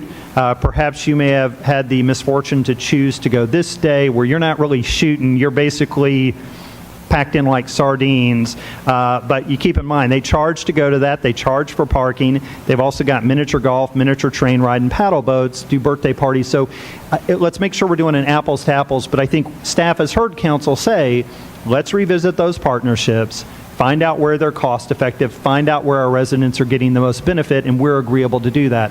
Our point is simply, let's not jump too quickly. Stop adding new parks. We hear from residents now near Aurora Heights, near Kensington Ranch, about how a park near them might be built. So we hear people who don't have a park near them saying, when am I going to get a park? We've had to have some tough conversations with Kensington Ranch and say, frankly, you'll get probably a trail along Dietz Creek, but there really isn't land to build a park near you. But, you know, the plan is to add more down south, add more up north where we can. And so one thing to keep in mind is, are we really comfortable with different levels of service in different parts of the community? We've heard that a bit already, that a lot of our stuff is located in the central part of the city as opposed to northern and southern. And so where is the right balance? So staff is not saying we don't need to look at these things. What we are in fact saying is that we need to spend a lot of time looking at these things over the course of the next year to ensure we are making an informed decision that we understand the consequences of, as opposed to making it now and not really being realized what the implications will be. And I'm getting close. Again, be careful on things that may seem minor, have a big implication. What we seem to agree on is that maintenance levels are not where they need to be and funding's an issue. Increases in the veterans' homestead exemptions and court revenue have significantly impacted the city, almost $2.5 million. So again, we talk about living with our means. When our means drop, again, need to live within it, but we've had these things that have depressed our revenue. Though to be clear, our revenue's grown every year.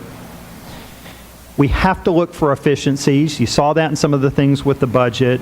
And then we need to break that cycle we're in.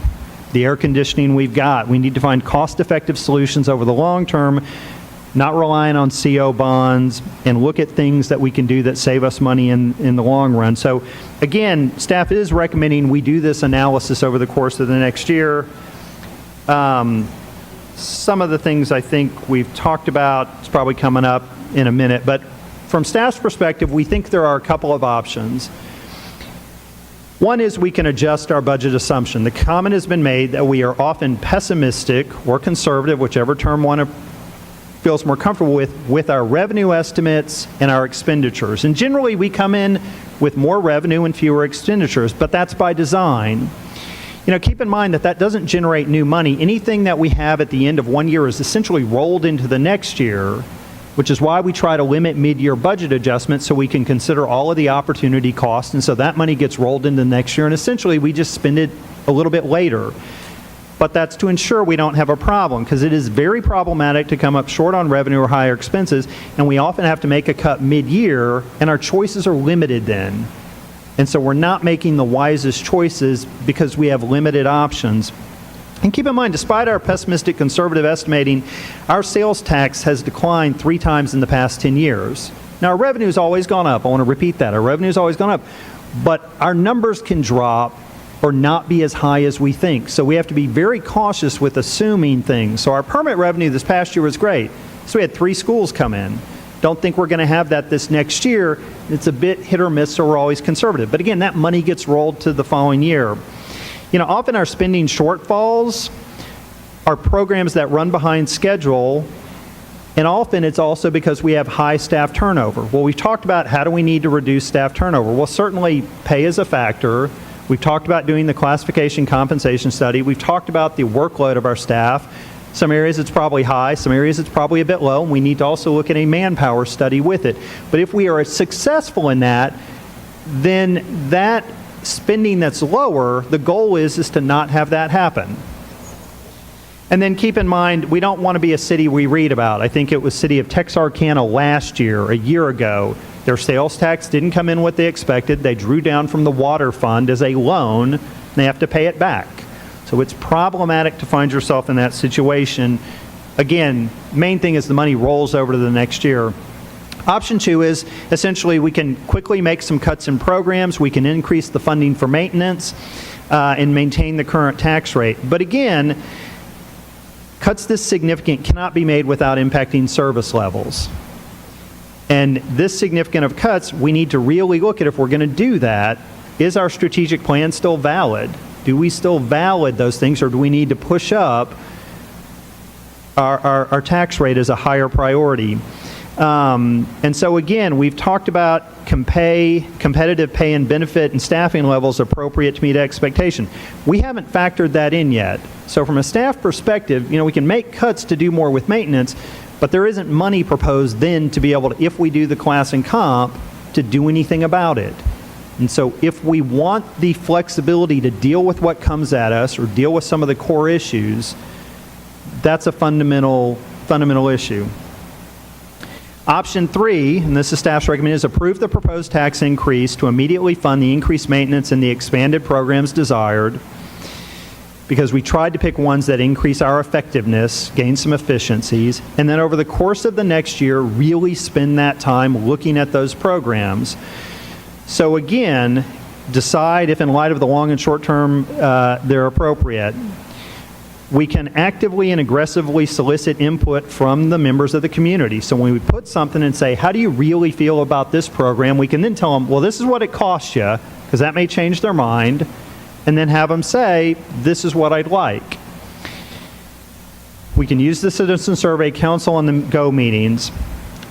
We can identify other levels of other areas like maintenance with service areas are below the desired level. So we've talked about, we have a number of areas where we are not really keeping up the way we needed to. And so be careful that somehow with a one-time cut of programs, we're gonna be where we need to be. And then again, if we go through this exercise over the course of the next year, and at that point we say, you know, we really have found the cuts, we found the efficiencies, we can drop the tax rate back down. Some examples of programs: Senior Center program and costs, Parks Master Plan standards, how many parks we want, ACOG Art Bus Program, that's continued to increase, Schertz Magazine, Recreation Partnerships, the Civic Center we've talked a lot about as well, and again, our trash collection, just to name a few. So the idea is, let's really dig into this stuff, really let our residents tell us what they think. Option 4 is you can approve the budget at either the current or the effective tax rate, and we showed those list of cut programs, and you fund the programs at those levels. Again, when we go to the current tax rate, we add additional monies for maintenance. So we can do that, we fund those things, and we move forward. So there's a way to go with the different tax rate, cut the things that didn't make it, and then over the course of the next year, we can evaluate those programs to determine what we want to, for the future, not fund. But staff is recommending option 3, and it's fundamentally because we think we've set a vision for the community that the community, based on the input we hear, values. We think the area, we are so far behind that we're not going to cut our way out of it, frankly. Again, we haven't funded class and comp. We haven't funded a staffing study. We often have new programs that we want to tack on. But we do think we need to look long and hard over the next year to make some of those cuts. And likely, I think, frankly, we're going to find other things that are a more effective use of those monies that we're not doing now. So I think those cuts that we make, we're going to say, you know, this is where we can use it on something we're not doing today and get more bang for our buck. So we're not going to find a bunch of extra money. We're going to shift to what is a higher priority now going forward. So staff is recommending option 3. But with that, I'll stop talking.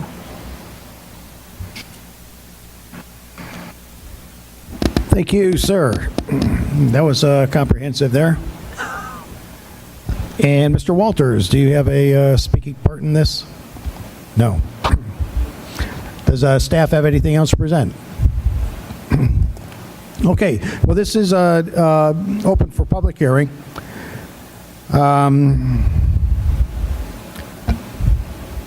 So it's 7:44, and I will open it up for public hearing.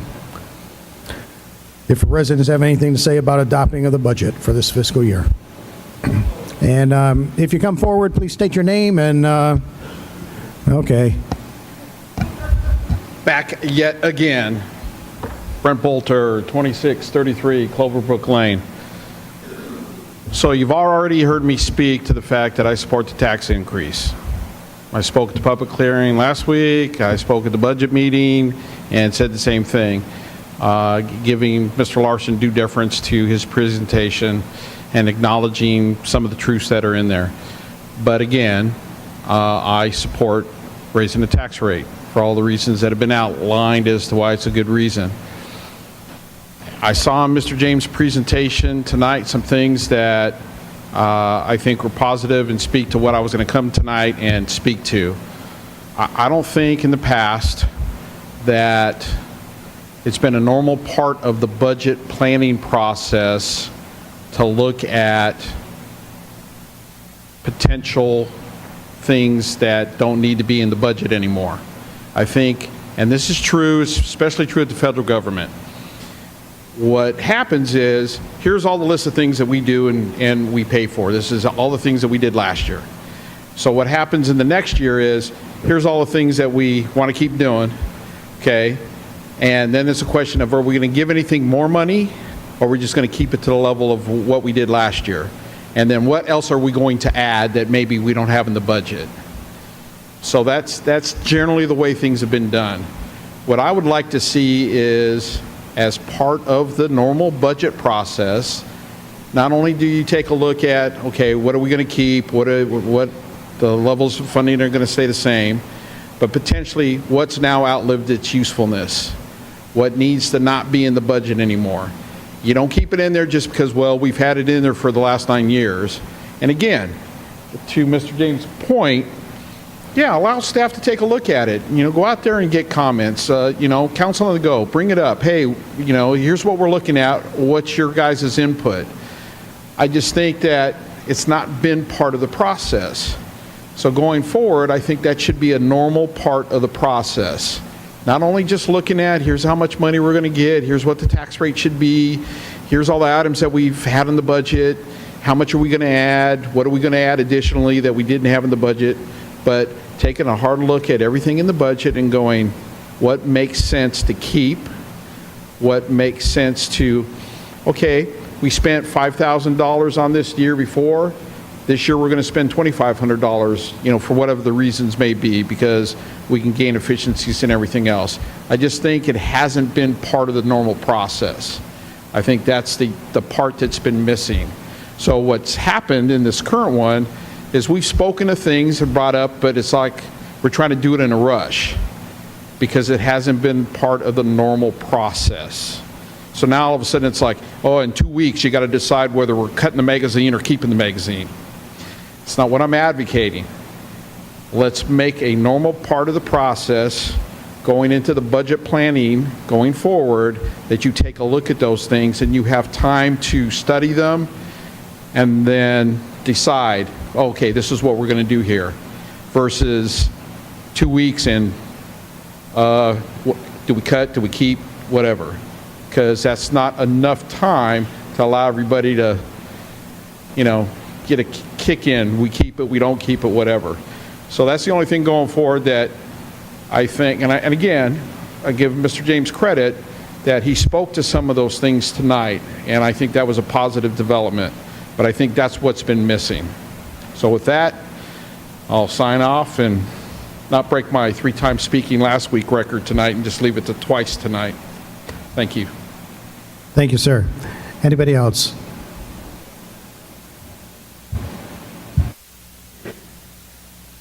You got to get your normal crew of Beaumont Park up here, you know.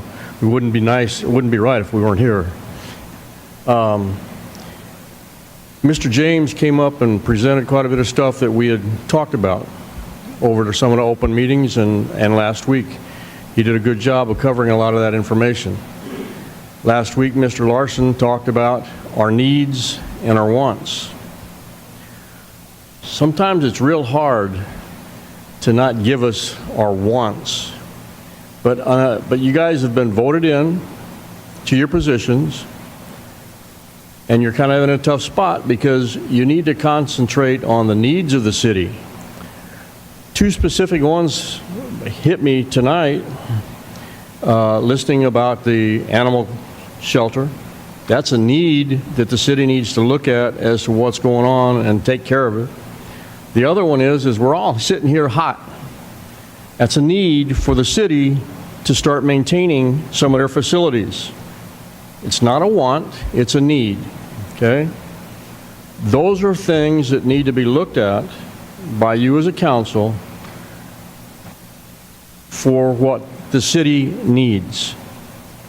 You know, there's lots of things that the citizens would like to have, want to have.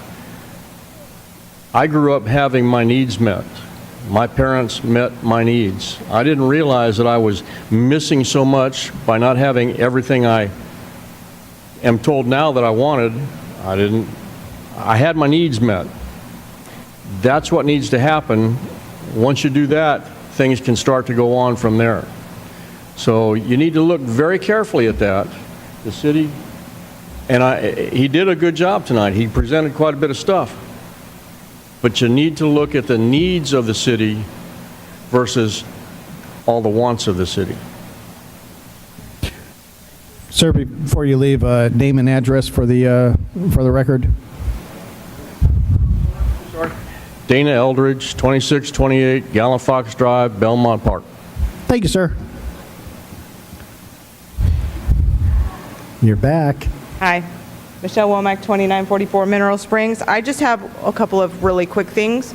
First of all, I do support the increase in taxes. I think that we have a lot to do here, and we can't realistically do it without that increase.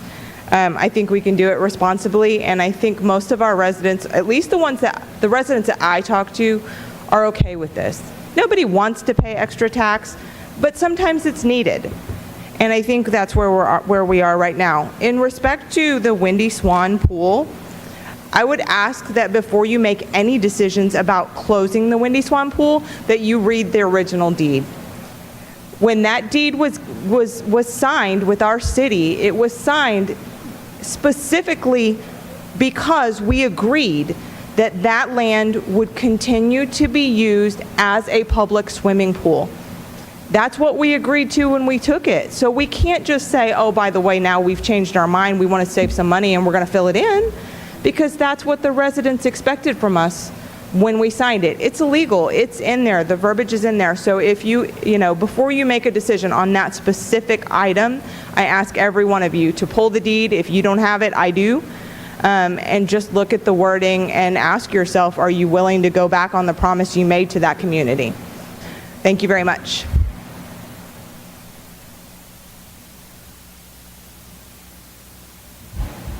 Yes, sir. Welcome. I'll be good this time. Frondo Hayward, 2628 Hansel Heights. I went to the workshop, right name, workshop. I went to all the budget meetings. I've sat in all the city council budget meetings, and I just want to commend Mr. James and the staff for the work that they've done with looking at the budget. Background, I did fuel budgets, my last gig in the Navy for 3rd Fleet. It sucks when halfway through the year, you get told that about $225 million gets cut from the budget, and all those skippers who are your friends, you have to tell them, I got nothing for you, I'll buy you a beer at the club later. Because it is what it is, and you're not high in a party, and you're not getting any fuel for a while. You get enough to go out maybe once or twice a month. Everything else is in the trainer, but these guys are the next to go down, sailing away. So I really appreciate them looking in advance and continuing to look to make sure that we figure out what's needed, where we can refine things at, and what we can use to go forward in the future. I don't like paying more in taxes, flat out. But the reality is, sometimes I may have to. Been pounding the pavement here recently, and lots of people have echoed different things of what they're not happy about. And some of them are roads. You need money for the roads. We know roads need to be fixed. I don't know how we get there. This isn't the farm. We got farmland in East Texas. But most people who move to the city are looking for paved roads. And as council, you guys have a hard thing because there's a certain expectation for even the council. There's an expectation for the city staff to meet those. If we're asking you to do some things, we've got to be willing to fund the things that we're asking you to do. So I really appreciate if y'all, as mentioned, do that survey to figure out, okay, citizens, you want this is what it's going to cost. Now, give us feedback. I really wish more people came out to all these budget meetings so you could have face-to-face feedback to make your decision a little easier with that direct thing. It is what it is, and I know there's going to be public hearings, so hopefully you'll get some more feedback from public hearings. So I'm going to say I don't like taxes, but I know that they're necessary, and I commend them on the job that they've done and the fact that they're going to continue to look to see where they can be cost-effective when taxes go up. Thank you. Anybody else?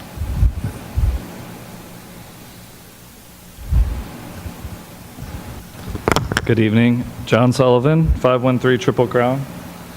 I just want to echo the appreciation for the way the budget was done this year. I thought it was, increased transparency, more material, seeing the list of, what was asked for by staff and what could be funded, and even the list of what couldn't be funded was really enlightening. And I just thought that was increased transparency and a really well done job by the staff. And with that, what they came forward with, increasing the tax rate, I know, maybe we shouldn't have been lowering it in recent years. So I really think that we really need to go with that. So increase the tax rate, and especially with the budget in particular, increasing maintenance funding towards those three big items, the facilities, the parks, and the roads. Since I've been involved with the city, I've noticed those three items, most of all, are where I see deficiencies and where I hear complaints from everyone I talk to in our city and people who haven't moved to our city and in other cities. So to that regard, thank you, and I hope we can move forward with the request as presented by staff. Thank you. Anybody else? There be nobody else. 7:58. We'll close the public hearing. Now, item number 8, ordinance number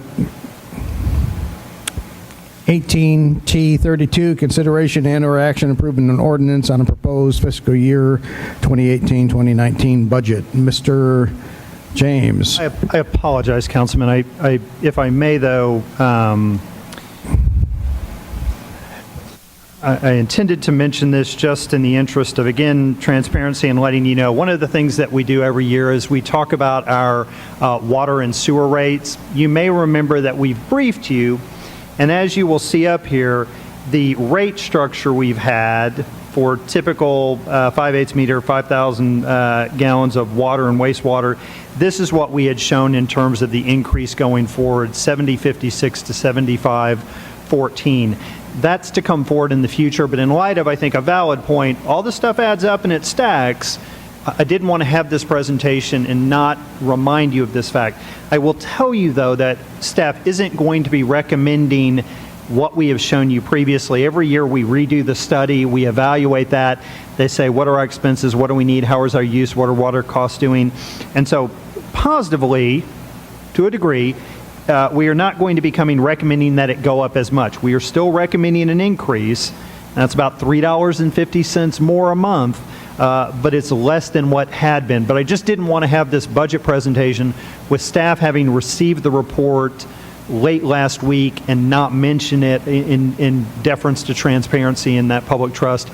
Wanted to kind of remind folks that there is an increase there too, it stacks, but that lets you know that when we come present, we think we can, the consultant has two options and we don't need to go up as much on that. And that still allows us to be sustainable and look forward to the future. So I apologize. Is that all we have from staff? All you have from staff, yes. Okay. Let me read this ordinance number 18T32. It's an ordinance adopting a budget for the fiscal year beginning October 1, 2018 and ending September 30th, 2018, in accordance with the charter of the city of Schertz, Texas, providing for the filing of the budget, providing that this ordinance shall be cumulative of all ordinances, providing a severability clause, and providing an effective date. That having been said, I'll open it up for discussion by the council. Councilmember Edwards. Several things. Mr. James, we recently had a discussion about Wiederstein Road. I know Mr. Womack was talking about the cost of Wiederstein Road, or what they call the Baghdad Highway. Reality, we had talked about this mile or so stretch, and that number that we received was somewhere close to what, 25 to 40 million, depending on what we did. Let me see what Kyle can remind me of. Just the stretch, the mile or so, it would come up not 4 to 6 million for that.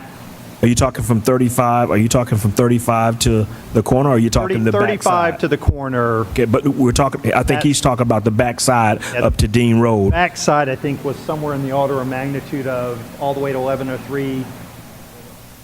You remember? It's about 11 million or something, wasn't it, I think? What was our estimate on that? Yeah, Kyle's going to pull it up. Let him Okay. pull it up, we'll give you that. So I want the citizens to know what that number is, because we looked at this all together, combined, and it was a huge number, if you guys all remember that. So I wanted to just have that for public record. Second thing, how many workshops do we have, budget workshops? You remember? With council, we had 2 budget workshops outside of council session. We had the early one back in February-ish where we kind of talked about need, and then we had the subsequent one a couple months. How many for the public? We had 3 of them for the public. What was the attendance of the public budget workshops? Ms. Hayward, you were there. Yeah, you guys were there. We had, I don't know, between 4 and maybe 10 or 12, maybe the 4 to 8. Edwards. Yeah, I think it's fair. Max. Mr. Edwards, we probably had 20 different people in 3 of those meetings. Yeah, Combined. Not 20 counting total. staff and regular folks that, Fair point, yes, sir. yeah, very, I just want that to be recognized, because we received these emails. I'm quite sure everyone received the email I received today saying, we're watching you, and if you raise those taxes. Just reality. And that went to everyone, by the way. So if we talk about the magazine streamlining, you know, my question about that magazine was simply this, and to Mr. Larson's point, I was saying that we have multiple contracts for printing. Yes, sir. I was saying give that one company an opportunity to streamline that process. And I know they have to do a different font, a different layout, but if they want a shot at that, I think that will be more conducive and more efficient. That's what I was saying about the magazine. And I'm going to go down the list. You can answer if you want. One-time purchases.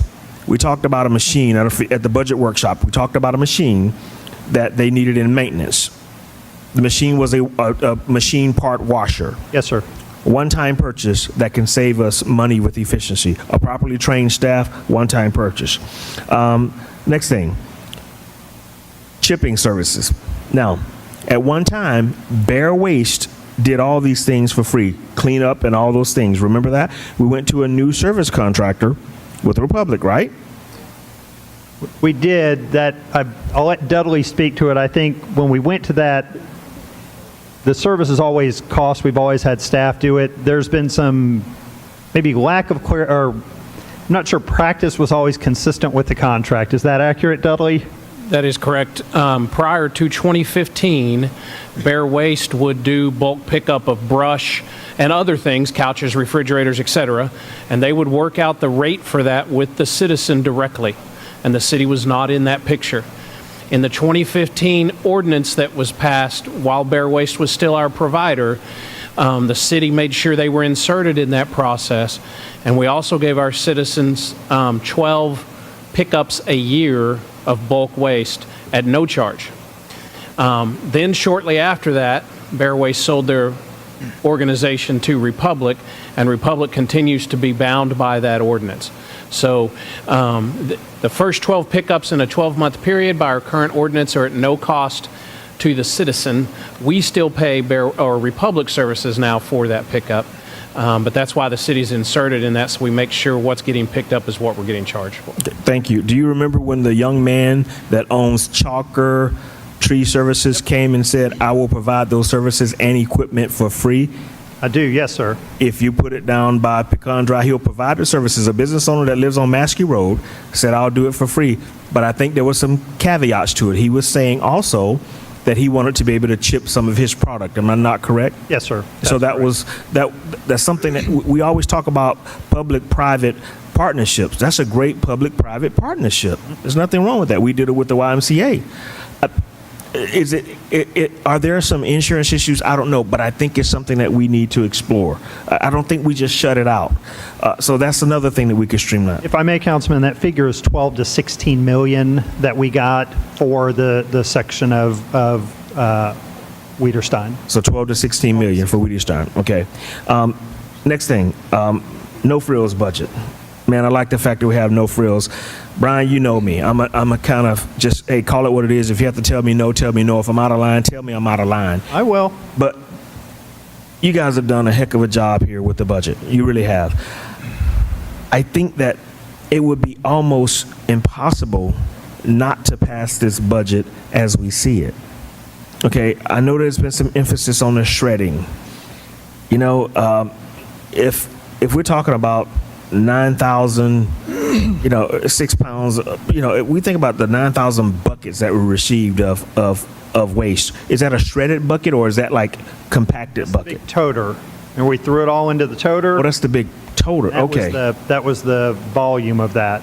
Okay, so go back to what we said about people picking location, quality of life, safety, and then affordability. So quality of life was 71%. Location was 71%. Quality of life was 60%. Safety was 56%. And affordability was 47%. Right? Now, that being the case, I think people are already speaking through the surveys of what they want. If people are speaking through the surveys of what they want, I suggest highly doing a manpower study versus just doing a class and comp study. So we have heard that from council, and so I think from a staff perspective, if council were to approve the budget with the tax rate increase, and you heard my comments at the work session and due deference to council, then yeah, I think staff would be supportive at that point of doing with the class and comp, doing the manpower study, because frankly, with the increase in future years, we have the ability to do something with that data. So where we see we're short, we have resources we can put to it to get the level of service, and where we're high, we will shift the resources. As I've said, with this budget, we are shifting someone out of courts, except on court days, and they'll work in building permit and utility billing, because we think with that number dropping, we need to do that. So it works both ways, and we'll do that. So again, if this were, we'd throw it probably from the contingency fund to do that on this as well. So with that being said, last item. Today I received my copy of the Schertz magazine, and if you haven't seen it, it's a picture of a beautiful young lady by the name of, I want to say Gordon maybe, or Gordon. She's a ballerina. Well done. Well done. It's been well done for a long time.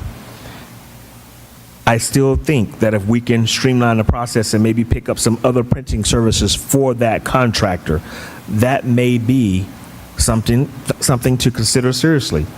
Yes. Why not have a one-stop shop for all of our printing services and not have pieces out everywhere? That streamlines efficiency, guys. Yes, sir. Thank you. Councilmember Crawford. Just a question, Mr. James.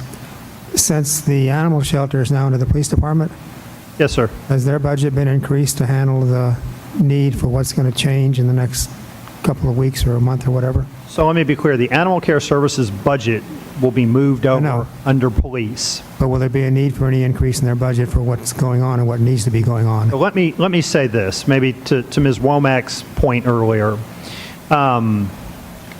Fundamentally, the issues with regard to the cleanliness and the cleaning doesn't have to do with budget. That didn't happen because we were short on money. I want to be very clear on that. In deference to her comment for the time she took going in, if the budget approved, you may recall we have the software system that's proposed. I'm telling you, we will not make that purchase until we have time to work through these issues with the Community and Animal Care Services Board. And if the recommendation out of that board is we think those funds need to be put elsewhere, then I'll come back and make that budget adjustment to you. We won't spend that money October 1st. We'll find a way to get there. We'll make sure we get there. We'll talk about the efficiencies we get with that and other things going forward. So I will tell you this, that we are already in process of making some shifts. Some of those may have some cost to it. I don't want to say that what's happened is a cost issue, but certainly as we work through this year, we may be putting additional resources into some areas to gain some efficiencies and focuses, but it's not fundamentally, overwhelmingly a money issue. Okay. I think by some partnerships and doing some things, we can get there. One other question real quick.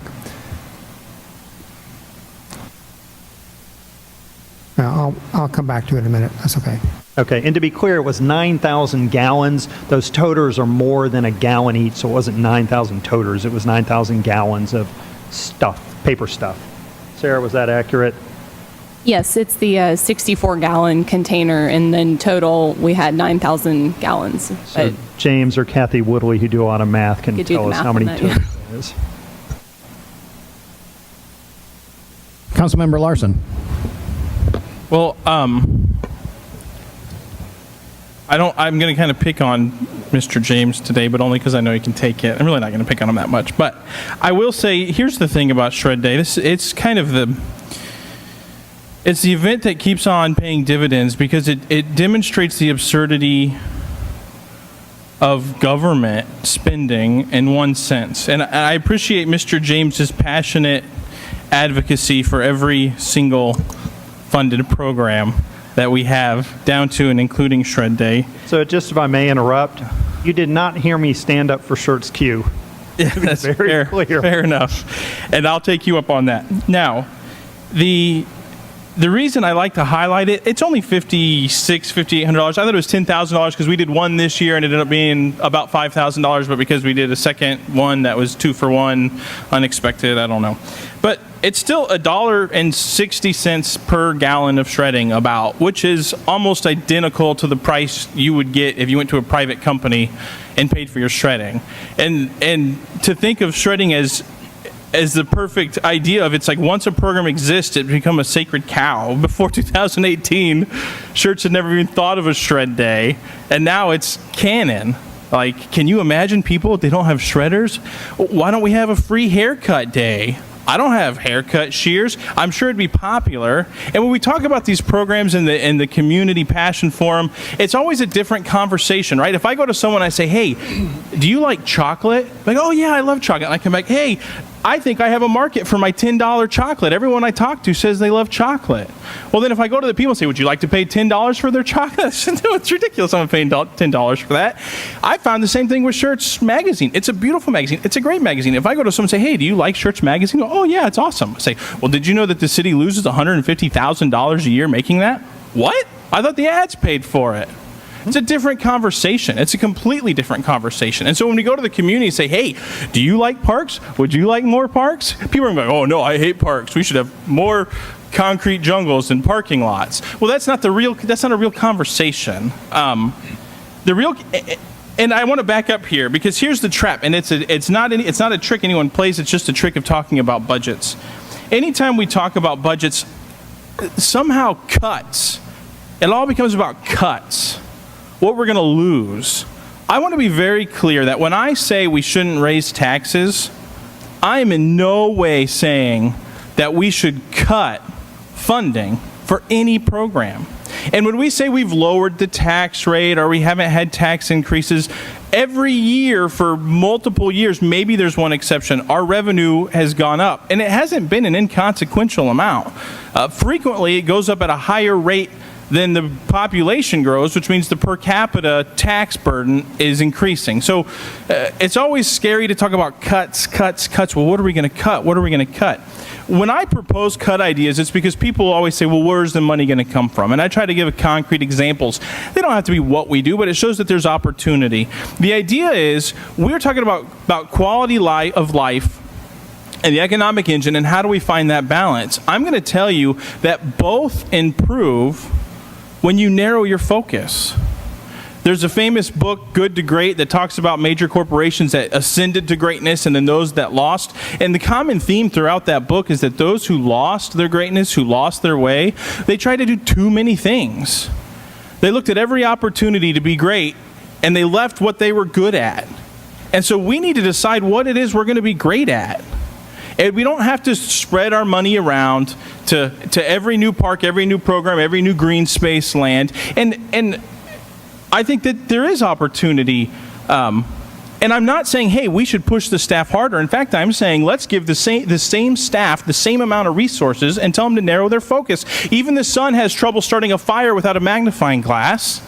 You have to focus your resources strategically. And I'm going to use this. I wasn't planning on using this, but it's a joke because Brian James made fun of me. This was not brought here for a prop. There's a long story behind it.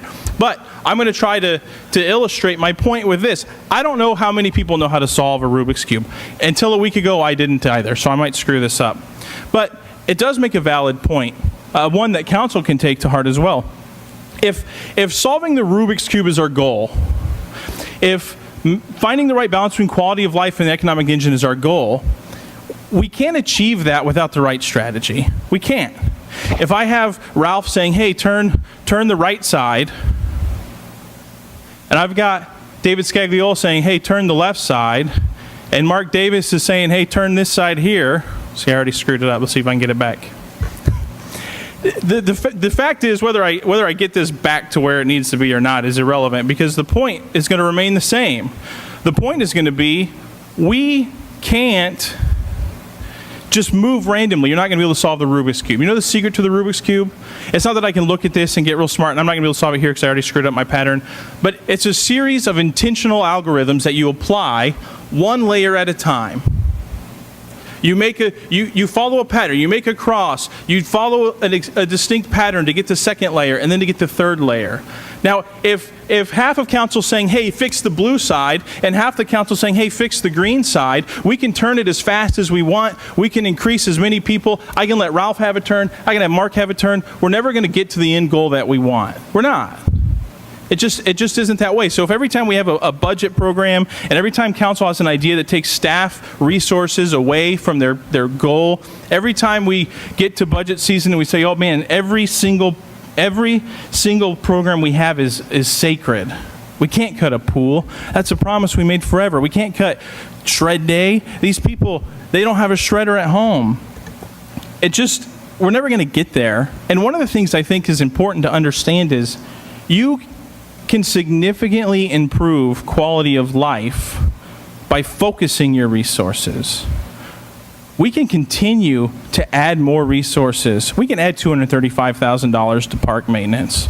But we just found out tonight that New Braunfels spends less than us per person for 551 acres. And we're spending more per person on 370 acres. Now, you talked about all the different funds that go into our Parks and Rec. I think it's also fair to say that we take any shared expenses and put them in a non-departmental fund, not in the Parks and Rec, which I think what our non-departmental fund I saw was like $2.5 million.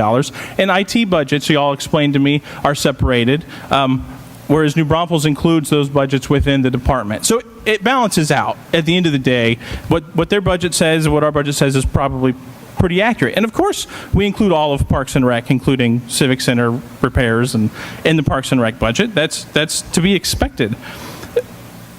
When we talk about raising the taxes, and I'm sorry, I know I'm everywhere. I wasn't prepared for Mr. James's point-by-point defense of every dollar spent. And it's got me thinking. But first, we need to frame it right. One, lost revenue. There is no lost revenue for the city from exemptions. You can't lose revenue you never had a right to. I don't have lost revenue from sale of Amazon stocks. I never owned Amazon stocks. Yeah, if I did, I could have been a billionaire, but I didn't have them. The second thing is our revenue per capita is increasing every year. And finally, I find the shred day goes back to this. There's this caution. Hey, whoa. You're talking about reallocating funds from one program to another. Take it slow. Don't be crazy. Raise taxes immediately. We can talk about that later. I find that to be a challenging mindset to embrace. Why is it okay to immediately apply a budget decrease to the citizens, but we need to slowly take our time to consider any changes we're going to make to cutting programs and reallocating those funds in the city?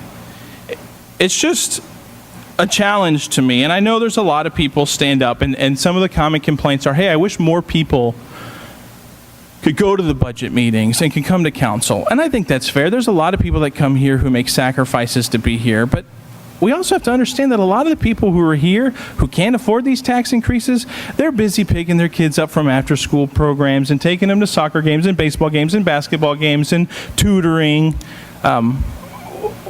We can't act like the only voice that matters is the one that shows up to council. Now, the people who come to council, their voice absolutely matters, and it's important. But we have an entire community that's going to be impacted by these. And so the idea that, hey, whoa, any talk of cutting a program is something we should take really gently, but we should immediately raise taxes on the citizens to make sure we can fund them all. That's a difficult mindset for me. And it's more difficult for me because I think it's counterproductive. The goal is we want to improve core services, and we want to make sure we maintain a quality of life. And the way to do that isn't to take more money and continue to spread it out evenly. It's clear that if we're sending $65, $68 per person in our Parks and Rec budget for the number of parks that we have, and we're at the level of maintenance that we have, that we're trying to do too much. It'd be really hard to make the argument that we don't have enough money in the Parks and Rec budget because we're nearly double per person any community other than New Braunfels in that department. So either we have too wide of focus, or we don't have enough money. Well, the numbers say we've probably got enough money, so we need to narrow the focus. And we talk about being a premier city. I'll go back to the Rubik's Cube example. A premier city isn't one that does everything that everyone wants. A premier city doesn't add every new park it can add. A premier city doesn't add every new program it can add. A premier city has a focused strategic plan that takes the resources and narrows the gaze so that we can be great at 1, 2, or 3 things instead of handles falling off the doors at 20. Because the reality is, people don't want to use what we have if it's in disrepair. And we don't have to increase resources to fix that. We just need to narrow our focus. Yeah, we have a difficult city. We probably went annexation crazy with having huge L-shaped giant, takes you 30 minutes to drive from one end to the other end. But that's just the reality. Most people are moving here for location. Most people are moving here for schools. And there's a lot of people who are here for the schools who can't afford these tax increases or the $12 a month increase in water over the next 5 years. And when we keep saying, oh, it's just $100, it's just $50, it's just $12 a month, that adds up. And one of the things that the city didn't address, and I don't blame them, I don't know that it's their role to, it's council's role here, is the reality that as we talk about quality of life, and I think we can improve it by narrowing our focus. If we talk about core services, we also have to talk about what it means for the individuals in Schertz. And we know that property taxes are a burden, because I think almost everybody here would support the veterans' disability exemption. And we give them that exemption to help relieve burden off of their shoulders. I think nearly everybody here would support the freeze in tax rates that seniors get, because it helps lift the burden of property taxes that we acknowledge exist off their shoulders. What I'm telling you is there's working class, median income Schertz families who are under incredible stress financially. And when the city makes the decision that shred days and printed magazines and new park expansions are more important than their grocery budget, that's a heavy decision. There's a moral implication to that. And that doesn't mean I'm not going to act like every tax increase is morally wrong, but it certainly is something that needs to be weighed and considered by council before passing it.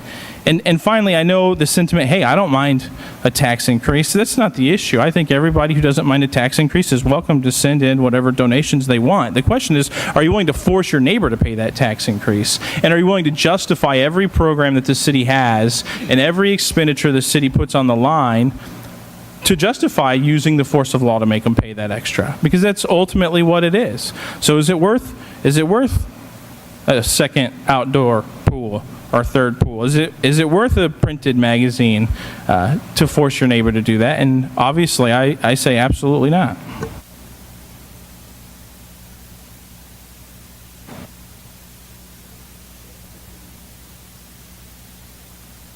Okay.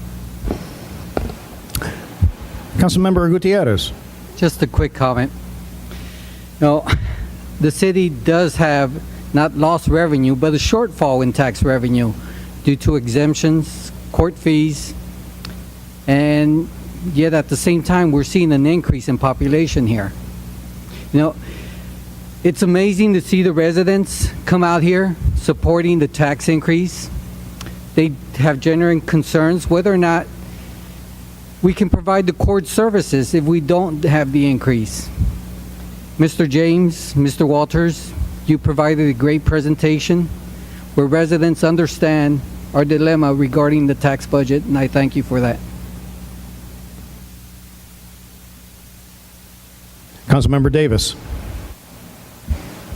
I love these discussions, and I have been attending city council since I moved here in 2007 and spent a lot of time sitting out there.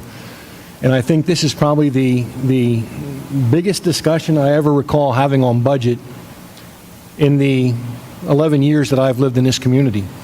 I appreciate Councilman Larson's passion, and I agree with about 50% of it.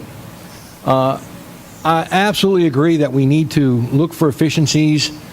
We need to make those hard calls on what we should and should not do. But I find some faults in his logic. I'm like you. I don't own Amazon stock, so I can't sell it, so that's a moot point. I don't agree with the impact on the lost ticket revenue because it probably should have never been up to $1.4 million anyway. It's a change in focus on what our police department does, and that's an internal decision, and I think it's the right one to lean more towards community policing. As far as the other $1.4 million, that is lost revenue. And I'll clearly explain it. When you build a house in Schertz that's $200,000 or $250,000 or $300,000, that has a revenue that's generated from that based on the property tax rate. Whether it's the current rate, the effective rate, the rollback rate, it generates revenue. Now, if that resident is owned by an active duty military member, they're paying that tax rate. When they retire and get a disability rating, courtesy of the Veterans Administration and based on a law that's passed by the state of Texas, that revenue goes away. It was revenue, it now goes away. If that residence, that piece of property is owned by a civilian who never served in the military, we're collecting revenue on that. If they sell it and they sell it to someone who gets a veteran's exemption, we now lost that revenue. So that's a hard piece of property that clearly should be generating revenue for the city, but due to a situation beyond our control, it no longer does. And again, as the staff pointed out, that's about a $1.4 million impact on our community. Going to the rollback rate doesn't come close to generating that lost revenue, and that is in fact hard lost revenue. I've been on council for 2 years now, and I can tell you, and I appreciate your perspective on needs and wants, but what I've learned over the past 2 years is people have different perspectives on what needs are and what wants are. The business community has a different perspective on needs and wants. The residents have different perspective on needs and wants.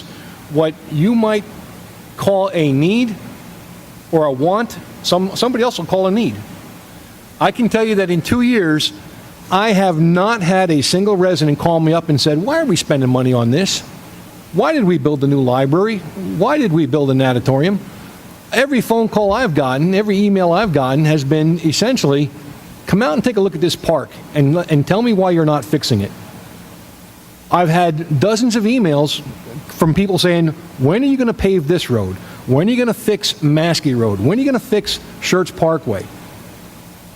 What I've seen in the budget presented this year, and it all comes out of our budget discussions that we've had multiple with the council and stemming from last year, the question has been, tell us what we should be doing, tell us what we're not doing. And I think the staff has done an admirable job of telling us this year, for the first time since I can recall, and like I said, I've been sitting in these meetings for 11 years, 9 of them out there and 2 of them up here. This is the first time I can recall where the staff has said, hey, basically we've been kicking the can down the road and we've not been taking care of things. I said it before, I'm going to say it again. We've had an increase in revenue. You're absolutely right, Mr. Larson. Property values go up, and our revenue stream has gone up. But we've tempered that by lowering our tax rate in 4 of the last 5 years. And 1 year, we just kept it the same. And if you look at our current INS rate, it's higher now than it was in 2011, 7 years ago, which means we devote more of our revenue stream towards borrowing money to fix things and pay it back later with interest. And I've said before, I think my goal is to see if we can crack that cycle and start taking care of the things that we need to be taken care of, like that air conditioning unit that's broken in the back of the building, like our parks that are in need of significant repair in a lot of cases. Now, we talk about adding park space, but the reality of it is the city has not added park space with our city tax dollars. We've added Cypress Point. I know because I wrote the Parks Master Plan, and I know what we've added in the past couple of years. We've added Cypress Point Park. That was done by a developer as part of their development. And once it's all built and done, the keys are turned over to the city, and now we're responsible for maintaining it. Luckily, there's nothing for us to do because it's a brand new park. It's the ones that we've had for a while that we're not maintaining. I'd be more than happy to, after the meeting, to show anybody some of the pictures from Wendy Swan Park, which has been a city park for a long time and is in dire need of maintenance. Ashley Park, Pickerel Park. The last time we did a drive round of the parks, I sort of left the group and went off of my own and documented a lot of pictures. And like the staff showed us in their budget proposal, they want to increase the parks maintenance budget by about $235,000 to work on a list of $850,000 that they're estimating in deferred maintenance on existing parklands. I can tell you, I looked at that list, and none of that list is on things like Cypress Point or Rhine Valley or any of the new parks that have been added to the inventory over the past several years. I think the only place where we've really added significant parks money is on Mary Burke's Park, up on the Schertz Parkway. And what was the total addition for that?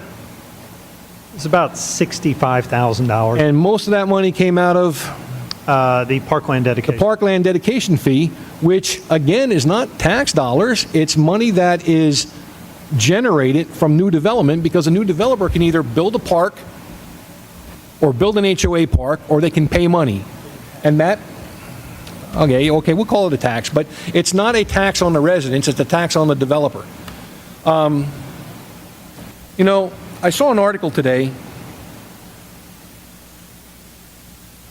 that caught my eye, and it said, it was an article on CNBC that said, Americans are flocking to these 15 cities where jobs are plentiful, salaries are rising, and business is booming. And it gave the top 15 cities. The number one city on that list was Austin. There were 4 cities in Texas in the top 10. Number 1 was Austin. Number 9 was San Antonio. And we are smack dab in the middle of those 2 metropolitan areas. If we don't maintain what we've got, and I agree with you, there are some cases where we probably should not add new services. And there are some cases where we may have to make a hard call and say, are we really doing the right thing for our community? But I think that takes community input, not just blindly saying, I don't think we need a Wendy Swan or a Pickle Park pool. I think it takes community input, and I think we should go out and get that, and that should play even more heavily into next year's budget. But the fact of the matter is, we have not been taking care of our city in an appropriate manner over the past several years. Our roads show that, our parks show that, our facilities show that. We've had briefings on what it took to maintain or rehab Fire Station number 2, because we deferred it and kicked the can down the road forever and a day, and the end result is it cost us more money to fix that than had we fixed it when we knew there was a problem. So to me, it's about breaking that cycle. I'm not happy about raising the tax rate to the rollback rate of 51.46. The reality of it is we're on par with a lot of our surrounding communities. We're still 4.5. If we go to the rollback rate, we are still 4.5 cents behind San Antonio, which was number 9 on that list. The next biggest town, again, New Braunfels seems to be doing a lot of good things, and they have the capability to generate revenue to offset some of these programs. The next town up from that is San Marcos, and I believe their current tax rate is 61 cents per hundred, which is 10 cents more than what we're talking about for the rollback rate. Now, again, I'm very hesitant. I want to be clear about this. I'm hesitant about comparing ourselves to other towns because each town is a unique entity and they have their own individual problems. Virtually all of the feedback that I have received in the past month and a half on tax rates has been positive. Virtually all of the negative comments I've heard have been from non-Schertz residents. You know, I've heard people say, well, geez, look at Selma. Again, Selma's a different community. They're 5 square miles, we're 28 square miles. They get 50% of their tax base in sales tax revenue because they own 75% of the forum. We get 26% of our revenue from sales tax. So to me, it's a matter of doing what's right for our community. Mr. James, thank you for putting up the slide up there that talked about refreshing us on the customer surveys of what they want. They want a quality of life. Affordability came in 4 on the list. Quality of life came out number 1. Quality doesn't have to cost money. I agree with you. There's ways we can work that issue, but just throwing out arbitrary things to cut without all the facts, without all solid numbers, I don't think is the right way to make a sound decision for the community. You saw the numbers that Mr. James presented, the attendance this year for the Pickerel Park pool, 12,000 people. We're a town of 40,000 people. Again, I wrote the park's master plan. I know how many pools we have. I know one of the things that impacts that are all these HOA pools. All these personal pools impact it. I'm paying for my own pool in my backyard. But we have 12,000 visitors going to the Pickerel Park pool. I can tell you who those 12,000 people are. They're not the people that live in an HOA that have an HOA pool in their backyard or have a pool in their backyard at their house. They're not the people that have an HOA pool that they can go to that they're supporting. It's a city amenity that they're using. That's 25% of our population. It's number of visits, to be clear, so it's probably not 12,000 different people. But yes. It's a significant load on there. So, again, I'm not saying that the answer is not to close Pickerel Park Pool or look at how we operate Wendy Swan Pool. But the reality of it is, I think we owe it to our residents to get some current information, some updated facts, find out what exactly they want. Again, I haven't had residents call me and say, you know what, this park in my neighborhood is a nuisance, we should shut it down. The phone calls I'm getting are, why is the slide broken? Why is the playscape broken? When are you going to replace the basketball nets? When are you going to seal this street, fix this sidewalk? And the singular biggest line item in this budget is increased dollars for maintenance for parks, for streets, for facilities. Which, again, if you drive around the city and you take a look at those 3 areas, if you can't see the need for the extra dollars, and I honestly don't know what you're looking at. That's it, Mr. Mayor Pro Tem. Have we gone around once? Dr. Kaiser? No. Okay, we've gone around once. Well, I didn't get a chance to speak. Bert. Mr. Crawford, did you lead it off?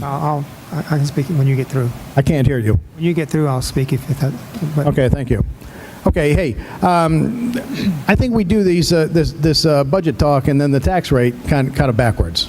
We really do, because it's you gotta approve this budget, because if you don't approve the budget, then you can't approve the tax rate, because it's the tax rate that's paying for the budget. Well, quite frankly, I think that's a little erroneous also, because an increase in the budget doesn't necessarily mean you need to increase taxes if you have additional revenues that are coming in, or you have monies set aside for such contingencies, which is why we establish contingency funds.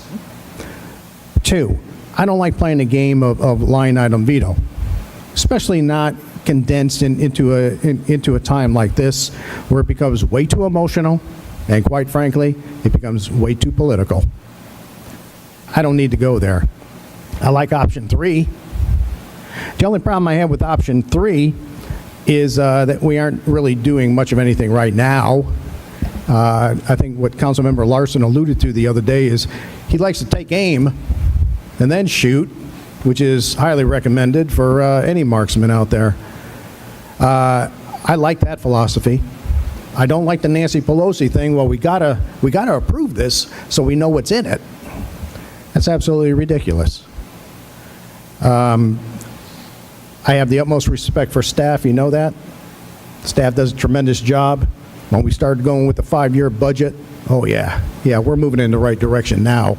So we got the 5-year budget pretty much worked out.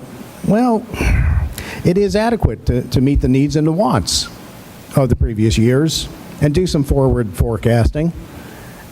But it doesn't really forecast the needs of tomorrow. We talk about the roads, $11 million for a road.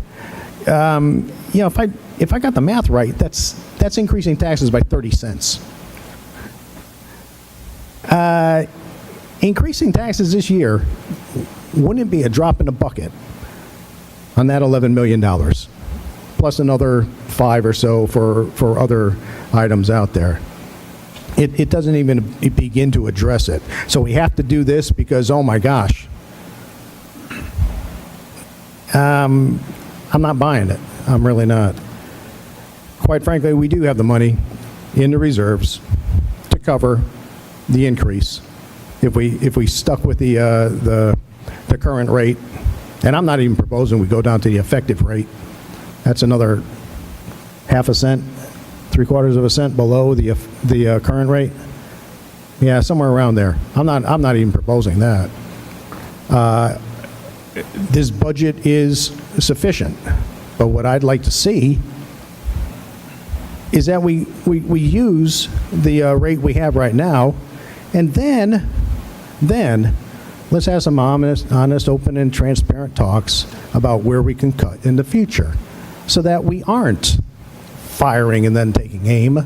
We can actually aim and take fire. And as we capture the potential savings that are out there, if there are potential savings out there, guess where they go? They'll go directly into the reserves.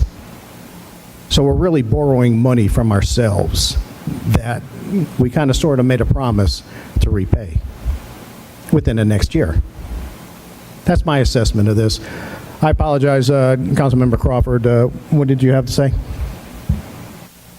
Thank you. Mr. James? Yes, sir. The comments that Mr. Bolter made about cutting things but taking the time to sort them out, is that something we could look at, that I can ask staff to look at doing this coming fiscal year? So every quarter, maybe you have a chance to look at 2 or 3 things that you might want to see that need to be cut and work out the plan how to get that sorted out in a more less stressful way, not more anything. I think what staff, to be clear, is proposing is that over the course of the next year, and really we're probably talking 8 months, work very hard to hit those items and talk about what are the programs we're doing, do they still add value, what are the alternatives, can we do them more efficiently, do we need to just drop them, do we need to do something else? So I think that's what we're recommending, is over the course of the next year, as we said, revisit all of those programs, have an understanding of it, solicit input from our residents and businesses and say, what do you think about this change? And then come back at it. I can appreciate the comment, well, let's do that first and see where we are. But fundamentally, and I heard a number of comments, this is the first year that staff walked us through and talked about this. We haven't touched on everything. As Councilman Scagliola said, we've done the roadway impact fee. Our recommendation, let's see how much money we start generating and see where that gets. So let's not start raising money for that just yet for new road construction. Let's see where we're at. But frankly, one of the items tonight that you approved was to not accept any bids for drainage work. The reason is because the bids came in too high. We cannot afford it. We are going to make some cuts and adjustments and changes. go back at it. But frankly, we will be tapping our drainage fund, correct, James? And there's not money now. We're spending it all on a bunch of stuff. So unfortunately, while we're going to have some conversations, we're going to talk, and we're going to see what we can do. If that fix that we hear from residents is too great, we're going to have to wait it out. And that's the reality of it. And so my point with, and I would normally agree, let's not raise taxes if we haven't figured out. As we talk about programs to cuts, we're also going to be talking about things to say, where are we relative to this? And there are other things that, again, we are not keeping up with or we want to do better, which is why we're saying fundamentally, let's raise it. Let's raise it enough to make a dent on the things that we know are problematic. And then, frankly, if we decide to cut Schertz Q or whatever it is, and again, not saying every program should stay, I think we're going to find stuff that we need to put the money at, like fixing some of the things that we talked about tonight. I can appreciate the comments on the drainage at the Jack in the Box 7-Eleven site. That's a bigger, more costly issue. You heard the comment about the Simmons real estate. Some of you may recall that got hung up because of a drainage issue that, per our code, because it wasn't developed already, we would not let them move forward with. We partnered with TxDOT, did some things, created some regional improvements, and that's why that happened. So we have these problems out there that we need to fund. So from a staff perspective, as we make these cuts over the year, we're going to find a lot of stuff that we need to be doing better that we will shift that to, as opposed to, hey, I've got a lot of extra money, I don't need it. Because again, we grow every year, so the cost of service grows. Generally, the cost of providing that service grows because of cost of things going up. And what we typically hear about, you're right, are people wanting new programs. And point well taken, we need to look at the old ones and say, what do we drop back, what do we cut, and we're going to work on that this year. But fundamentally, I don't think we're going to be standing here a year from now and say, wow, we found a whole lot to cut, I've got a windfall. If we do, we can cut back.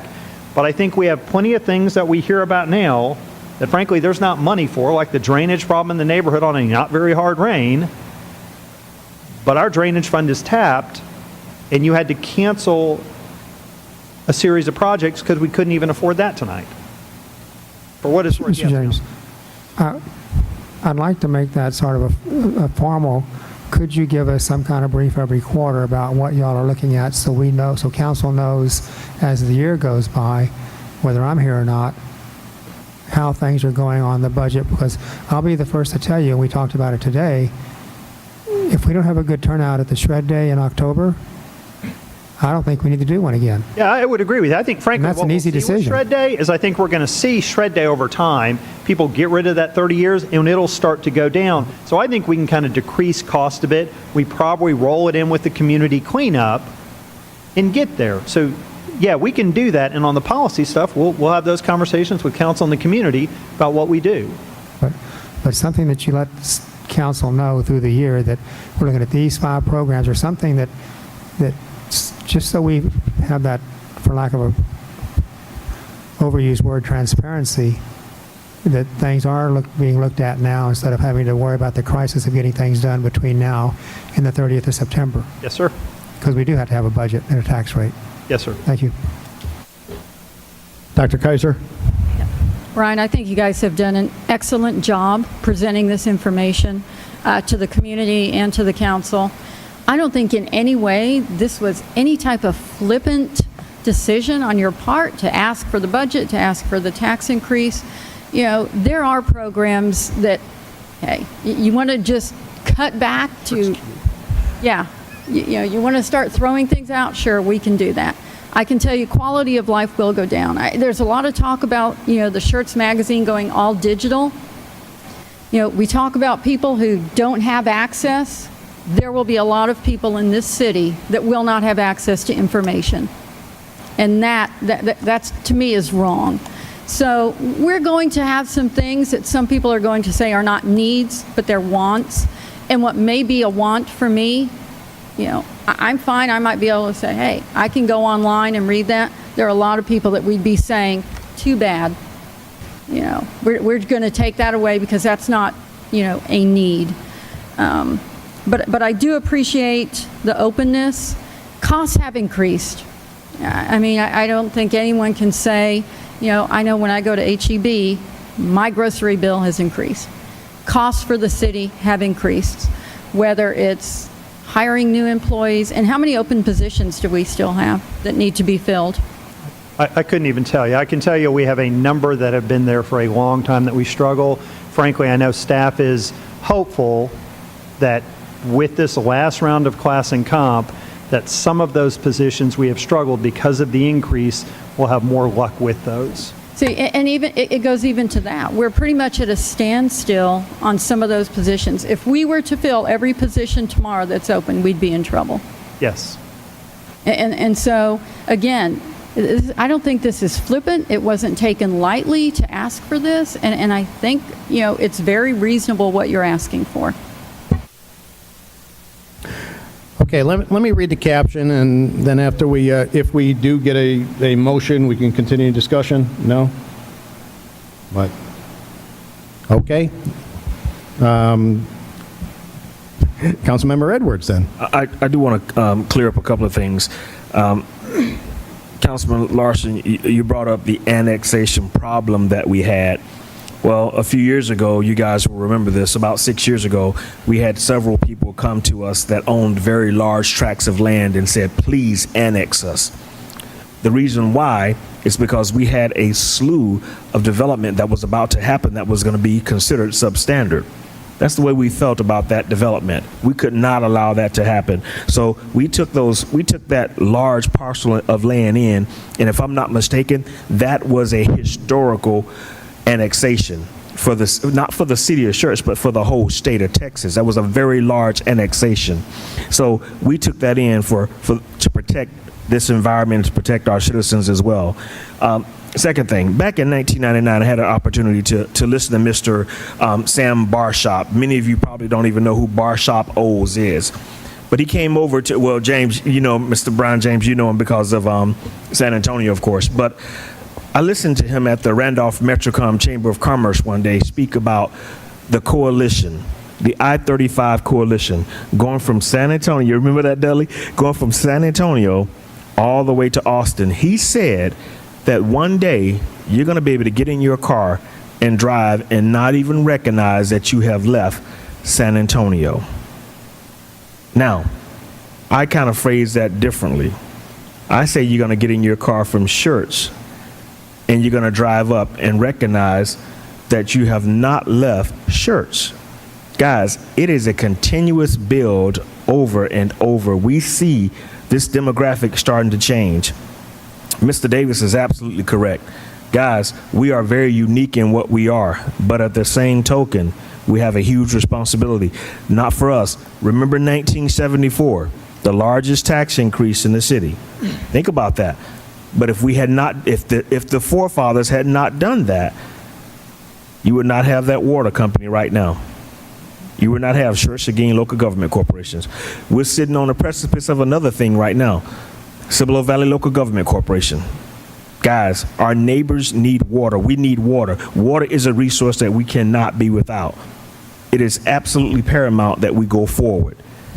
Now, and what are they asking for? 800,000, 850 per city to pitch in for at this point? I think at this point to kick in. Yeah. So that's another 850,000. Guys, it's important that we understand not only why we do things, but why we're going forward. It's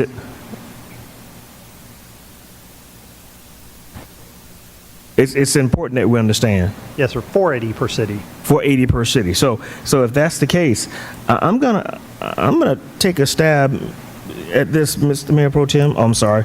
I yield my time to Mr. Davis. Just one clarification. Mayor Pro Tem brought up the reserve fund. Over the past several years, our reserve fund went down, and we spent the past several years rebuilding it to the point now where it exceeded the 25%. That was our goal. We've had several budget discussions to set the budget reserve at 26%, 25 purely for emergencies, flood, tornado, earthquake, meteorite hit, I don't care what it is, but a true emergency, with the 1% for other contingencies. And we're in the process, if I remember the budget slides we've been showing, of drawing down that budget reserve Right. back down to 26%. If I'm not mistaken, that drawdown is factored into our budget plans, correct? That's correct. So it's not as though we can say, well, we can just take the excess out of the reserve fund because that's built into this budget process.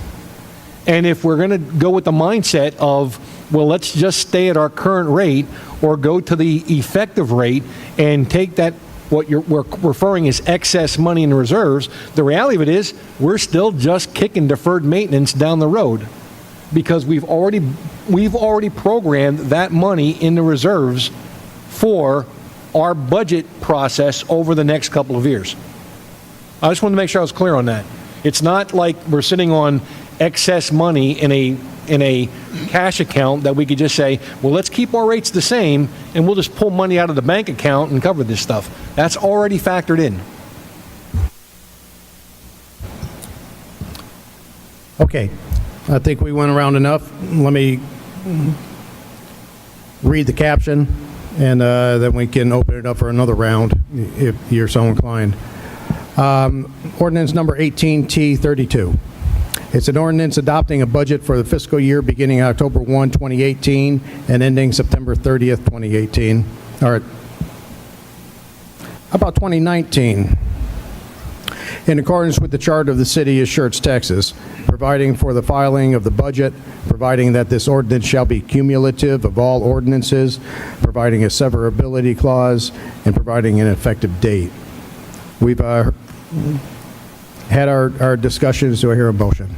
Mr. Mayor, Mr. Mayor Pro Tem, I'd like to make a motion that we approve ordinance number 18T32. Second. I have a motion made by Councilmember Edwards, seconded by Dr. Kaiser. I'll open it up for continued discussion. At this time, Councilmember Crawford? Dr. Kaiser? Councilmember Edwards? The reason why I showed that photo earlier was because we're going to be discussing drainage anyway. So I just wanted you to know that. Councilmember Davis? I'm sorry. Did you have any further comments? No. Councilmember Gutierrez? No comments. Councilmember Larson? I have no further comments, except for the reserve fund. Quite frankly, we ran that up to 40%, and there was a lot of delayed maintenance involved in that process, and now we are trying to play catch-up on it. That was the only comment I had on that issue. Okay, I have a motion and a second. I'll call for the vote. Aye. Aye. Aye. Aye. Aye. Nay. Nay. We have 5 ayes and 2 nays. Motion carries.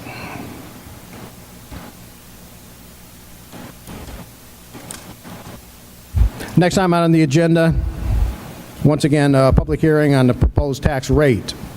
Conduct a public hearing in consideration and/or action regarding the adoption of the fiscal year 2018-19 tax rate. And this is required for the second public hearing.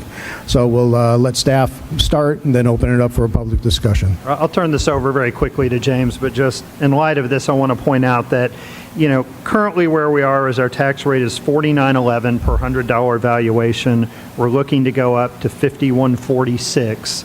Again, we allocate $34.97 for maintenance and operation and $16.49 for the INS portion. So that's the gist of it.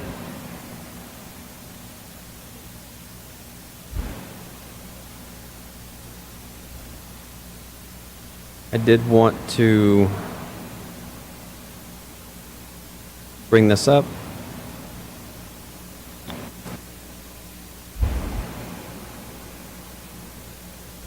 So there is a specific motion that must be made when adopting the tax rate, as well as a minimum number of council members that need to vote in favor for the motion to pass.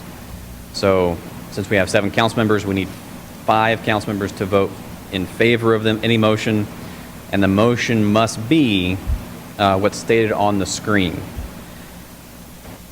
So as states the Oh, so it states the tax rate that the council member is proposing, and then a percentage increase over the effective rate of 48.92. Keep that one handy. Got my calculator as well, just in case. That's all I have, sir. Very well.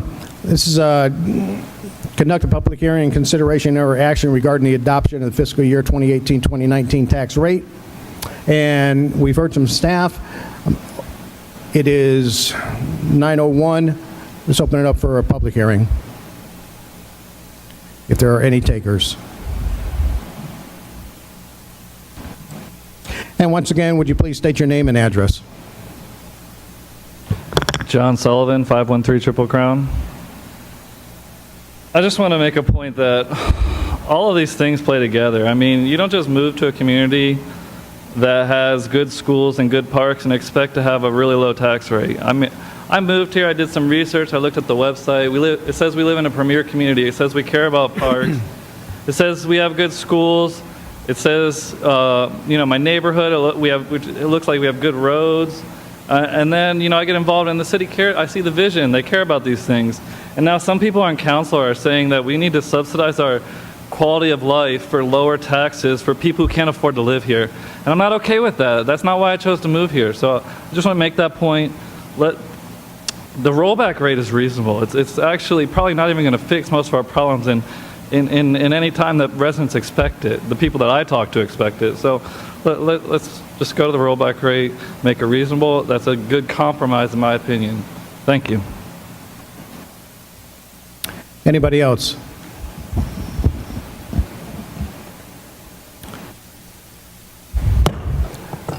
(9:02).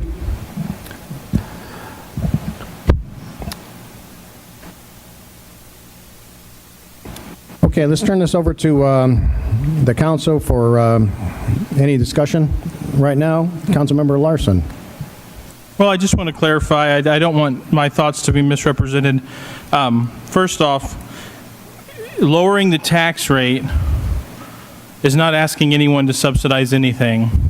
Raising the tax rate is asking your neighbors to subsidize the quality of life you want. So that's literally the opposite. But beyond that, I don't think we need to ask our neighbors to subsidize all of our hopes and dreams, because my entire point is we can increase the quality of life by taking the current pool of resources, which is more than big enough, because I think last year the revenues increased 11% over previous year, and the population growth was significantly less than 11%. If you add in population growth plus inflation, you're still not 11%. So our revenues are increasing per capita faster than the combination of population and inflation growth, meaning the net real dollars the city has to spend are increasing. And by taking those same resources and focusing on fewer things, we would improve the quality of life instead of having everything we hope and dream for at half quality. And the rollback rate is not really a compromise. That's literally the highest we can go without giving citizens a chance to recall it. Councilmember Gutierrez. No comment. Councilmember Davis. No comment. Councilmember Crawford. No comment. Councilmember Kaiser. No comment. And Councilmember Edwards. No comment, sir.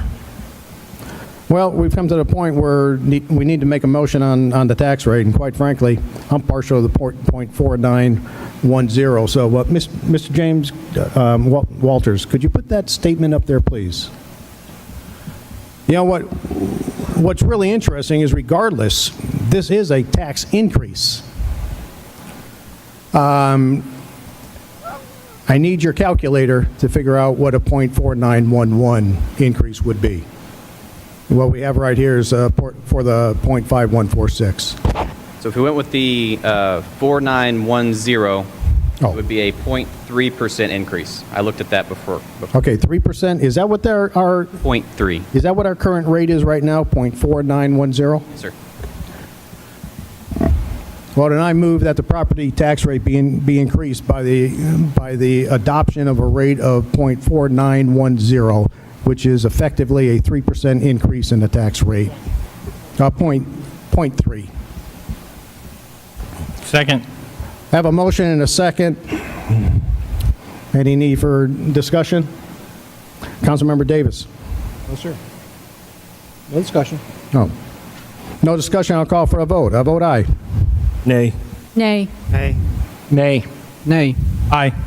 I have 5 nays and 2 ayes. Motion does not pass. Do I hear another motion?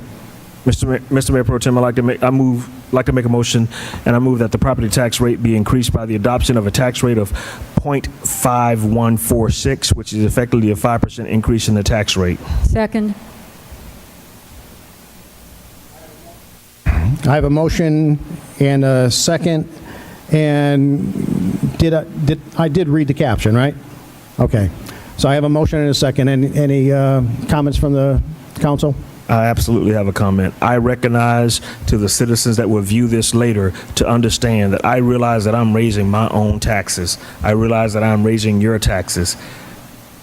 I will hold staff accountable for them streamlining and coming to efficiencies, but realize I am well aware of what I am doing.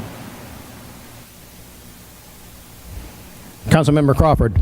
We don't need to read this again with the correct rate on it? No, sir. Okay.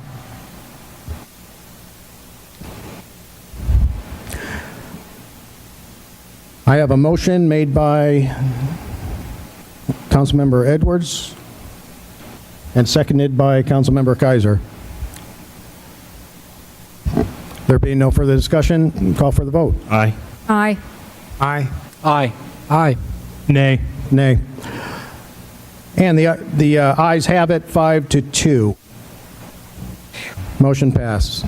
Thank you, staff, so very much. It's always a little bit painful putting you through this. I can feel you cringe, and for some reason I getting a little sweaty up here too. I just don't know the reason for that. Okay, roll call vote. Ms. Dennis, please. Consent agenda consists of items 1 through 3, 5, and 6. Motion was made by Councilmember Edwards, seconded by Councilmember Gutierrez. Mayor Pro Tem Scagliola, Councilmembers Davis, Gutierrez, Larson, Edwards, Kaiser, Crawford voted yes. No one voted no. Motion passed. Item number 4, resolution number 18R108. Motion was made by Councilmember Gutierrez, seconded by Councilmember Davis. Mayor Pro Tem Scagliola, Councilmembers Davis, Gutierrez, Larson, Edwards, Kaiser, Crawford voted yes. No one voted no. Motion passed. Item number 7, ordinance number 18S29 on final reading. A motion was made by Councilmember Larson, seconded by Councilmember Gutierrez. Mayor Pro Tem Scagliola, Councilmembers Davis, Gutierrez, Larson, Edwards, Kaiser voted yes. Councilmember Crawford voted no. Motion passed. Item number 8, ordinance number 18T32. Motion was made by Councilmember Edwards, seconded by Councilmember Crawford.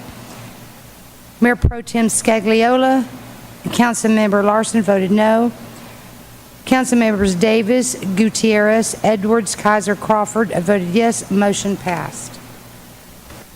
Item number 9, ordinance number 18T33.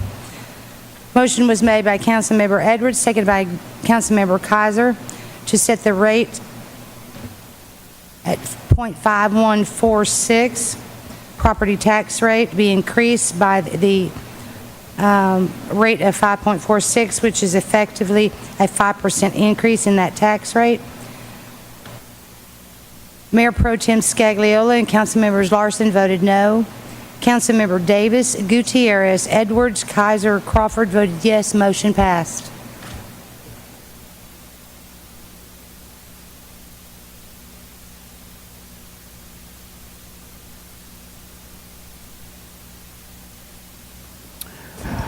Thank you, Ms. Dennis.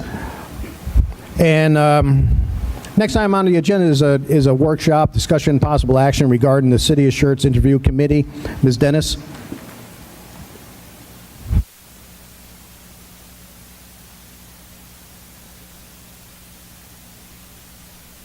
Yes, good evening, Mayor Pro Tem and Council. We talked about this back on June 28th. We've given y'all lots of time to ponder, think about things, how you want the interview committee, made up of. I kind of thought about it also myself, and since that time, I did have the Planning and Zoning Commissioner join the last interview committee session, which was Michael Dalla. I'm making a recommendation to you, and then we can talk about it. I recommend that the interview committee consists of 2 council members, the chairs of Planning and Zoning, Economic Development, and the Transportation Safety Advisory Commission. I feel that with the addition of the TSAC, Transportation, this will add lots of value. I feel the diversity of the members that I'm recommending will provide a fair and equitable balance of knowledge of the city and experience, and bring those recommendations to council. I'll open it up to you guys and let you tell me what y'all want to do. Very well. We heard the recommendations from our city secretary. Any comments? Councilmember Crawford.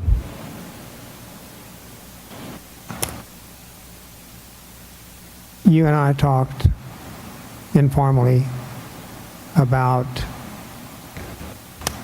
at least I talked with you informally about having a member from each committee from which somebody was to be selected, for which somebody was to be selected. That way we'd have current knowledge on the board to ask them intelligent questions, not relying on council members, whether it's 2, 3, 4, whatever. So that's a comment that I made.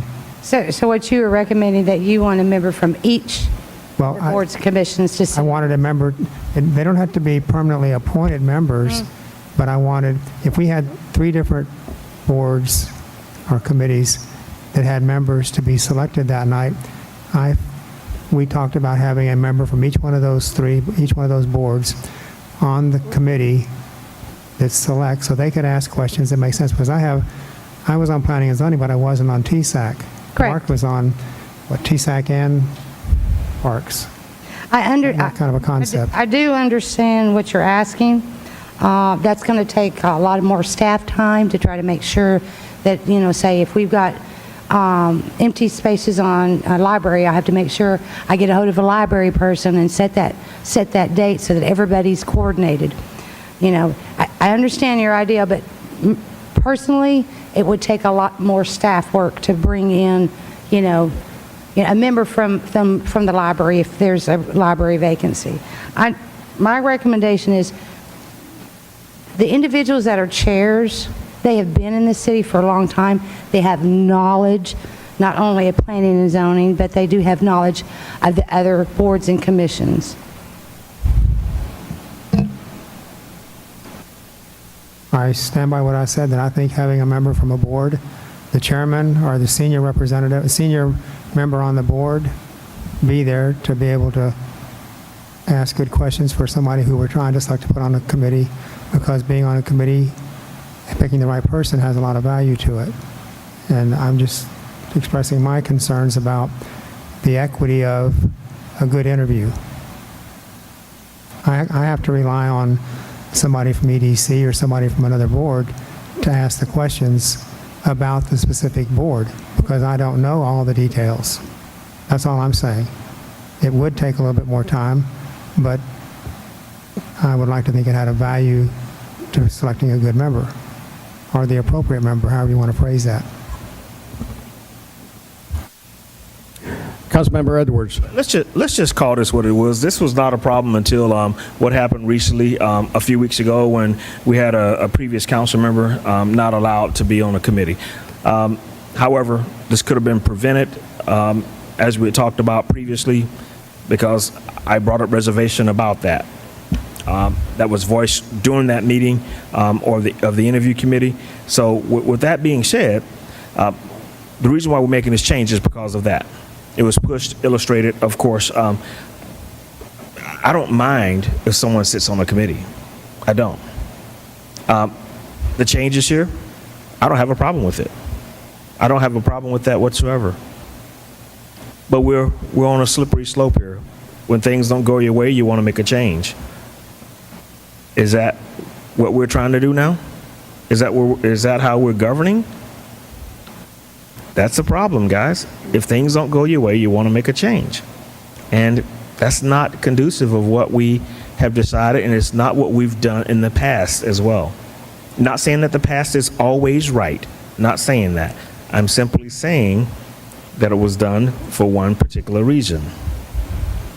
It created a lot of instances on the dais, a lot of things that were done that were, basically unprofessional. It really did. So, if this change is conducive to what my colleagues on the dais want to do, I don't have a problem with it. Councilmember Davis, you sit on the committee's interview committee. What's your take on this? I have to agree. I mean, 99% of the time that we've been acting under the current process, there's been no issues, no concern, no commentary to the otherwise. And then just recently, we had a recommendation and a discussion that ultimately came to council, and council had a problem with, and now the question is, or the recommendation is to change the process. I've seen that happen before from this council. It happened with this council before with how we select the mayor pro tem. And as we can see now, we've just gone full circle, and we've gone back to how we used to do it in the past. So I'm not convinced that necessarily making any changes to our interview process warrants a change. We haven't had a problem in the past. We've had a spirited discussion and some dissension on the recommendations of the interview panel recently, but we moved through it. To me, that's one of the reasons why we're up here, is to speak our mind, and, as was said earlier, vote our conscience and make a decision. The decisions that we make, every decision I make up here, I make a friend and I make an enemy, and I make someone happy and I make someone sad.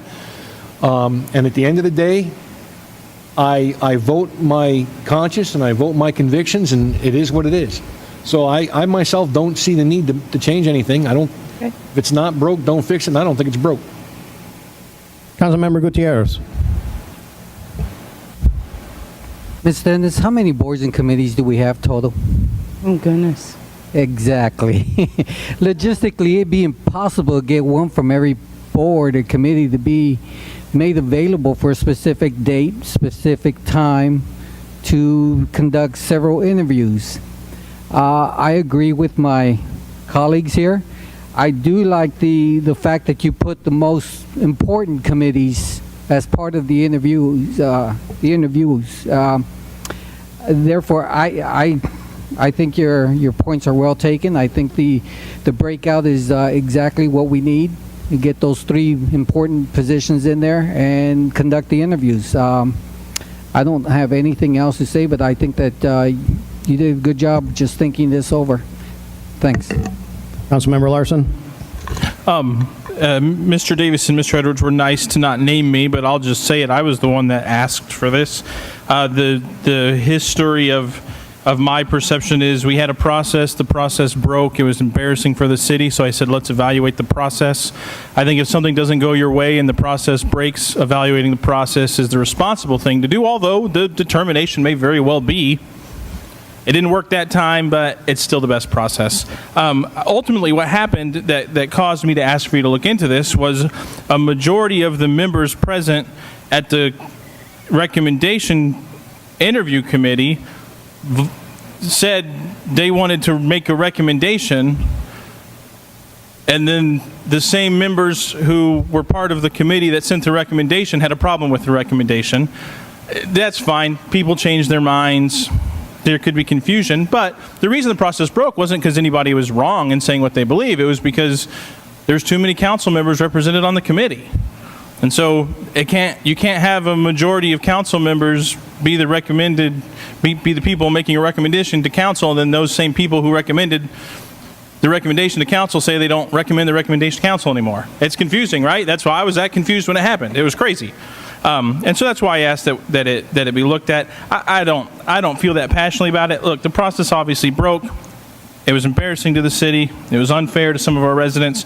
If it's a one out of a million and it's not worth fixing, that's fine. I think it makes sense to dilute the council's power on the interview committee, because ultimately we're going to have the ability to review the recommendation anyways. So having a smaller representation of council and a greater representation of the boards and committees that these individuals are going to actually serve on makes absolutely logical sense. It's probably the most reasonable thing to do. But my question to you, and this is something that Mr. James has pointed out to me that I need to be more cognizant of, is if we did make the change that you're recommending, and one, I asked you to look into this, so I've already taken resources from your day time-wise that I probably should have considered more carefully, and I think all of council should in the future. But if we implemented the recommendation you've brought, would that cause a significant change in the resources you have to expend to No, actually, organize these? just thinking about this, I did contact the TSAC chair, and he'd be very willing to sit on it. Now, as far as what this means is there's 3 council members right now. What this means, it'll go up to 2, and then I'm increasing, the chair from the TSAC. So, and for me, like I said, I'm not going to get into. I spent all my political capital arguing against the tax rate we just increased. I'm not going to do it over this, but I think I will say I think it makes sense to have the boards and commission members play a larger role in the recommendation to council, and council to play a smaller role in that part, because ultimately we still have the final say on the dice. Mr. Mayor Pro Tem. Councilmember Davis. Again, I'm not an advocate of change for the sake of change, but I understand the logic of 2 council members and 3 board presidents.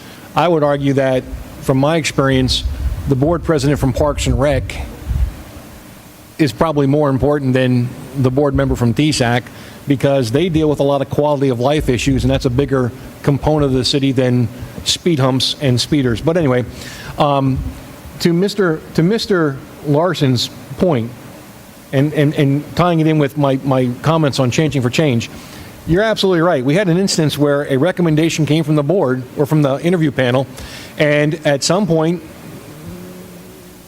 upon reflection, there was a change made by a council member. So if we go to 3 board presidents and 2 council members, and the next time where the board recommends an appointment and one of the 2 council members comes up here and has a change of heart or a moment of reflection and decides to vote against the recommendation, then what's the next way going forward? Do we turn around now and drop it down to 1 council member and 4 board members? Or do we just turn around and take the council members? I mean, I get it. I just don't see whether it's 2 or whether it's 3. The bottom line is someone changed their mind, and they're entitled to do that. So if you want to change the process, and I'm not against saying that our process is perfect, but if you're going to change the process, the city secretary had other options in there. Some of the other communities around us, and I'm not a fan of saying let's do it like City A or City B, because they've got their own rules. If you're going to change the process, then make a wholesale change to the process. Let's set up a date on a Saturday where the entire council comes in here, and the people that want to get on a board and commission are interviewed by the entire council all at one shot. Because again, changing the current process from 3 council members to 2 council members doesn't eliminate the concern that you brought up. To respond, it doesn't eliminate the entire concern I brought up, but it does eliminate probably the most fundamental concern, which is the boards and commissioners would have a greater say in who serves on the boards and commissioners. Okay, it's kind of spirited, and I kind of like that. One of the problems we have with allowing the boards and commissions to choose their own members is that how quickly does it generate into a good old boys club or a good old girls club? Do we really want that to happen? It's the city council. It's the city council that's also ultimately responsible for appointing individuals. Yeah, I hear about one board or commission being more important or than another. don't even go there. I think all the boards and commissions bring a certain value to the community. And the people who serve on these boards and commissions, they're all respected in my book because they're giving of themselves to contribute to the community in the way they think is most appropriate. Now, is there a problem with the way the boards and commissions are or the interview committee is set up? Quite frankly, I don't believe there is.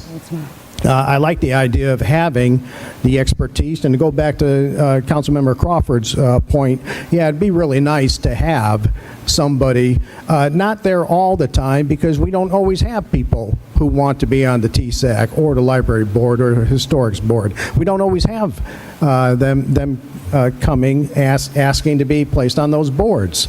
So you really wouldn't need a cast of thousands at every single one of these interview committees. Quite frankly, to keep from making things too complicated, I recommend we keep things the way they are. I like the idea of having P&Z represented. I like EDC's representation there. I learn a lot from them. Now, if you wanted to include others, you know what? Okay. You could probably do that. But I don't like the idea of going down to 2 council members. I think 3 is the appropriate number. Is there any other discussion?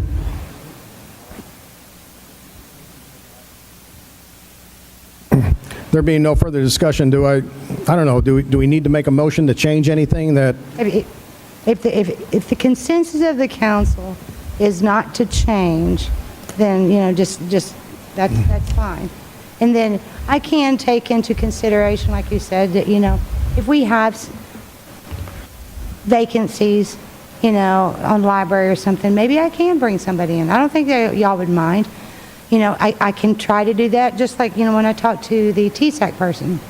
So this was just another suggestion for you, but if the consensus of council is just to leave it alone, that's great. I like that, Mr. Mayor, that option. Excuse me? Since it's on the agenda for discussion and possible action, I'll make a motion that we make no changes to the current interview process. Second. I have a motion by Councilmember Davis and a second by Councilmember Edwards to keep the rules and procedures and policies the same. No change. Yeah, no change for And no changes. Any further discussion? Call for the vote. Aye. Aye. Aye. Aye. Aye. Aye. Aye. And the vote is unanimous. Motion passes. Okay, roll call vote confirmation. Okay, the workshop, motion was made by Councilmember Davis, seconded by Councilmember Edwards, to make no change in the interview committee. Mayor Pro Tem Scagliola, Councilmembers Davis, Gutierrez, Larson, Edwards, Kaiser, Crawford voted yes. No one voted no. Motion passed. Next item on the agenda is a closed session. City Council will meet in closed session under Section 551074, Texas Government Code. Before I read it all, is there any need for a closed session tonight? Seeing no need for a closed session, I won't continue reading. No action required. No roll call vote needed. Request and announcements. Have announcements by the acting city manager. Only thing I have is some of you may have noticed Lisa Woodenback. She had one item on the agenda. Today was her birthday, but just wanted to be here in case anything popped up. As it was, Emily Gropey was able to handle it all just fine. So, but kudos to her for that dedication. Mr. Dudley, you have anything for us? Your opportunity. Just have a nice day, right? Okay, fine. Open it up. Okay, request by mayor and council members that items be placed on a future city council agenda. Dr. Kaiser? Yeah, I'd like to discuss the possibility of moving to action minutes versus the current, verbatim minutes that we're currently doing. Good idea. We'll put that one on the agenda for 1 week. Yeah, let's see if we can get it next week. If not, we'll push it back. Okay, we'll see if we can accomplish that next week. Next week? Yeah, if we can. Okay, anybody else? Councilmember Davis, you're sure. Councilmember Crawford, to make it formal from the council, the Animal Center discussion on the agenda next week. I know Mr. James already mentioned that, but I'd like that to be a formal item from a council member. I believe we've established that next week, right? Yes, sir. Okay. Thank you. Councilmember Davis. We had an information thing before about green space, and I didn't see that on our non-discussion packet. Do we have something coming up in the near future regarding green space as part of planning? Yeah, I had asked for that initially, and I sat down with Mr. James and our city attorney, and I looked at my concerns, and quite frankly, I was satisfied with what they told me. I saw no reason to put it on the agenda. If we're not going to have it on the agenda, can we just get a note sent out regarding that information? Thank you. Anybody else? Announcements by mayor and council members. Councilmember Crawford. Nothing, sir. Councilmember Kaiser. Nothing. Councilmember Edwards. Nothing, sir. Councilmember Davis. I had the pleasure earlier in the week to swing by the library and get a wonderful tour by the staff of the children's library section. They're doing some great things there, and I'm looking forward to seeing what they've got planned coming up in the near future. Excellent. Councilmember Gutierrez. Just a couple of things. Attended the TML regional meeting.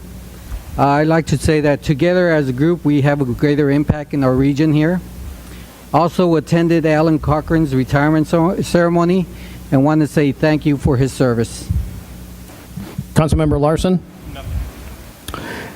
Yeah, I also attended Rex's retirement.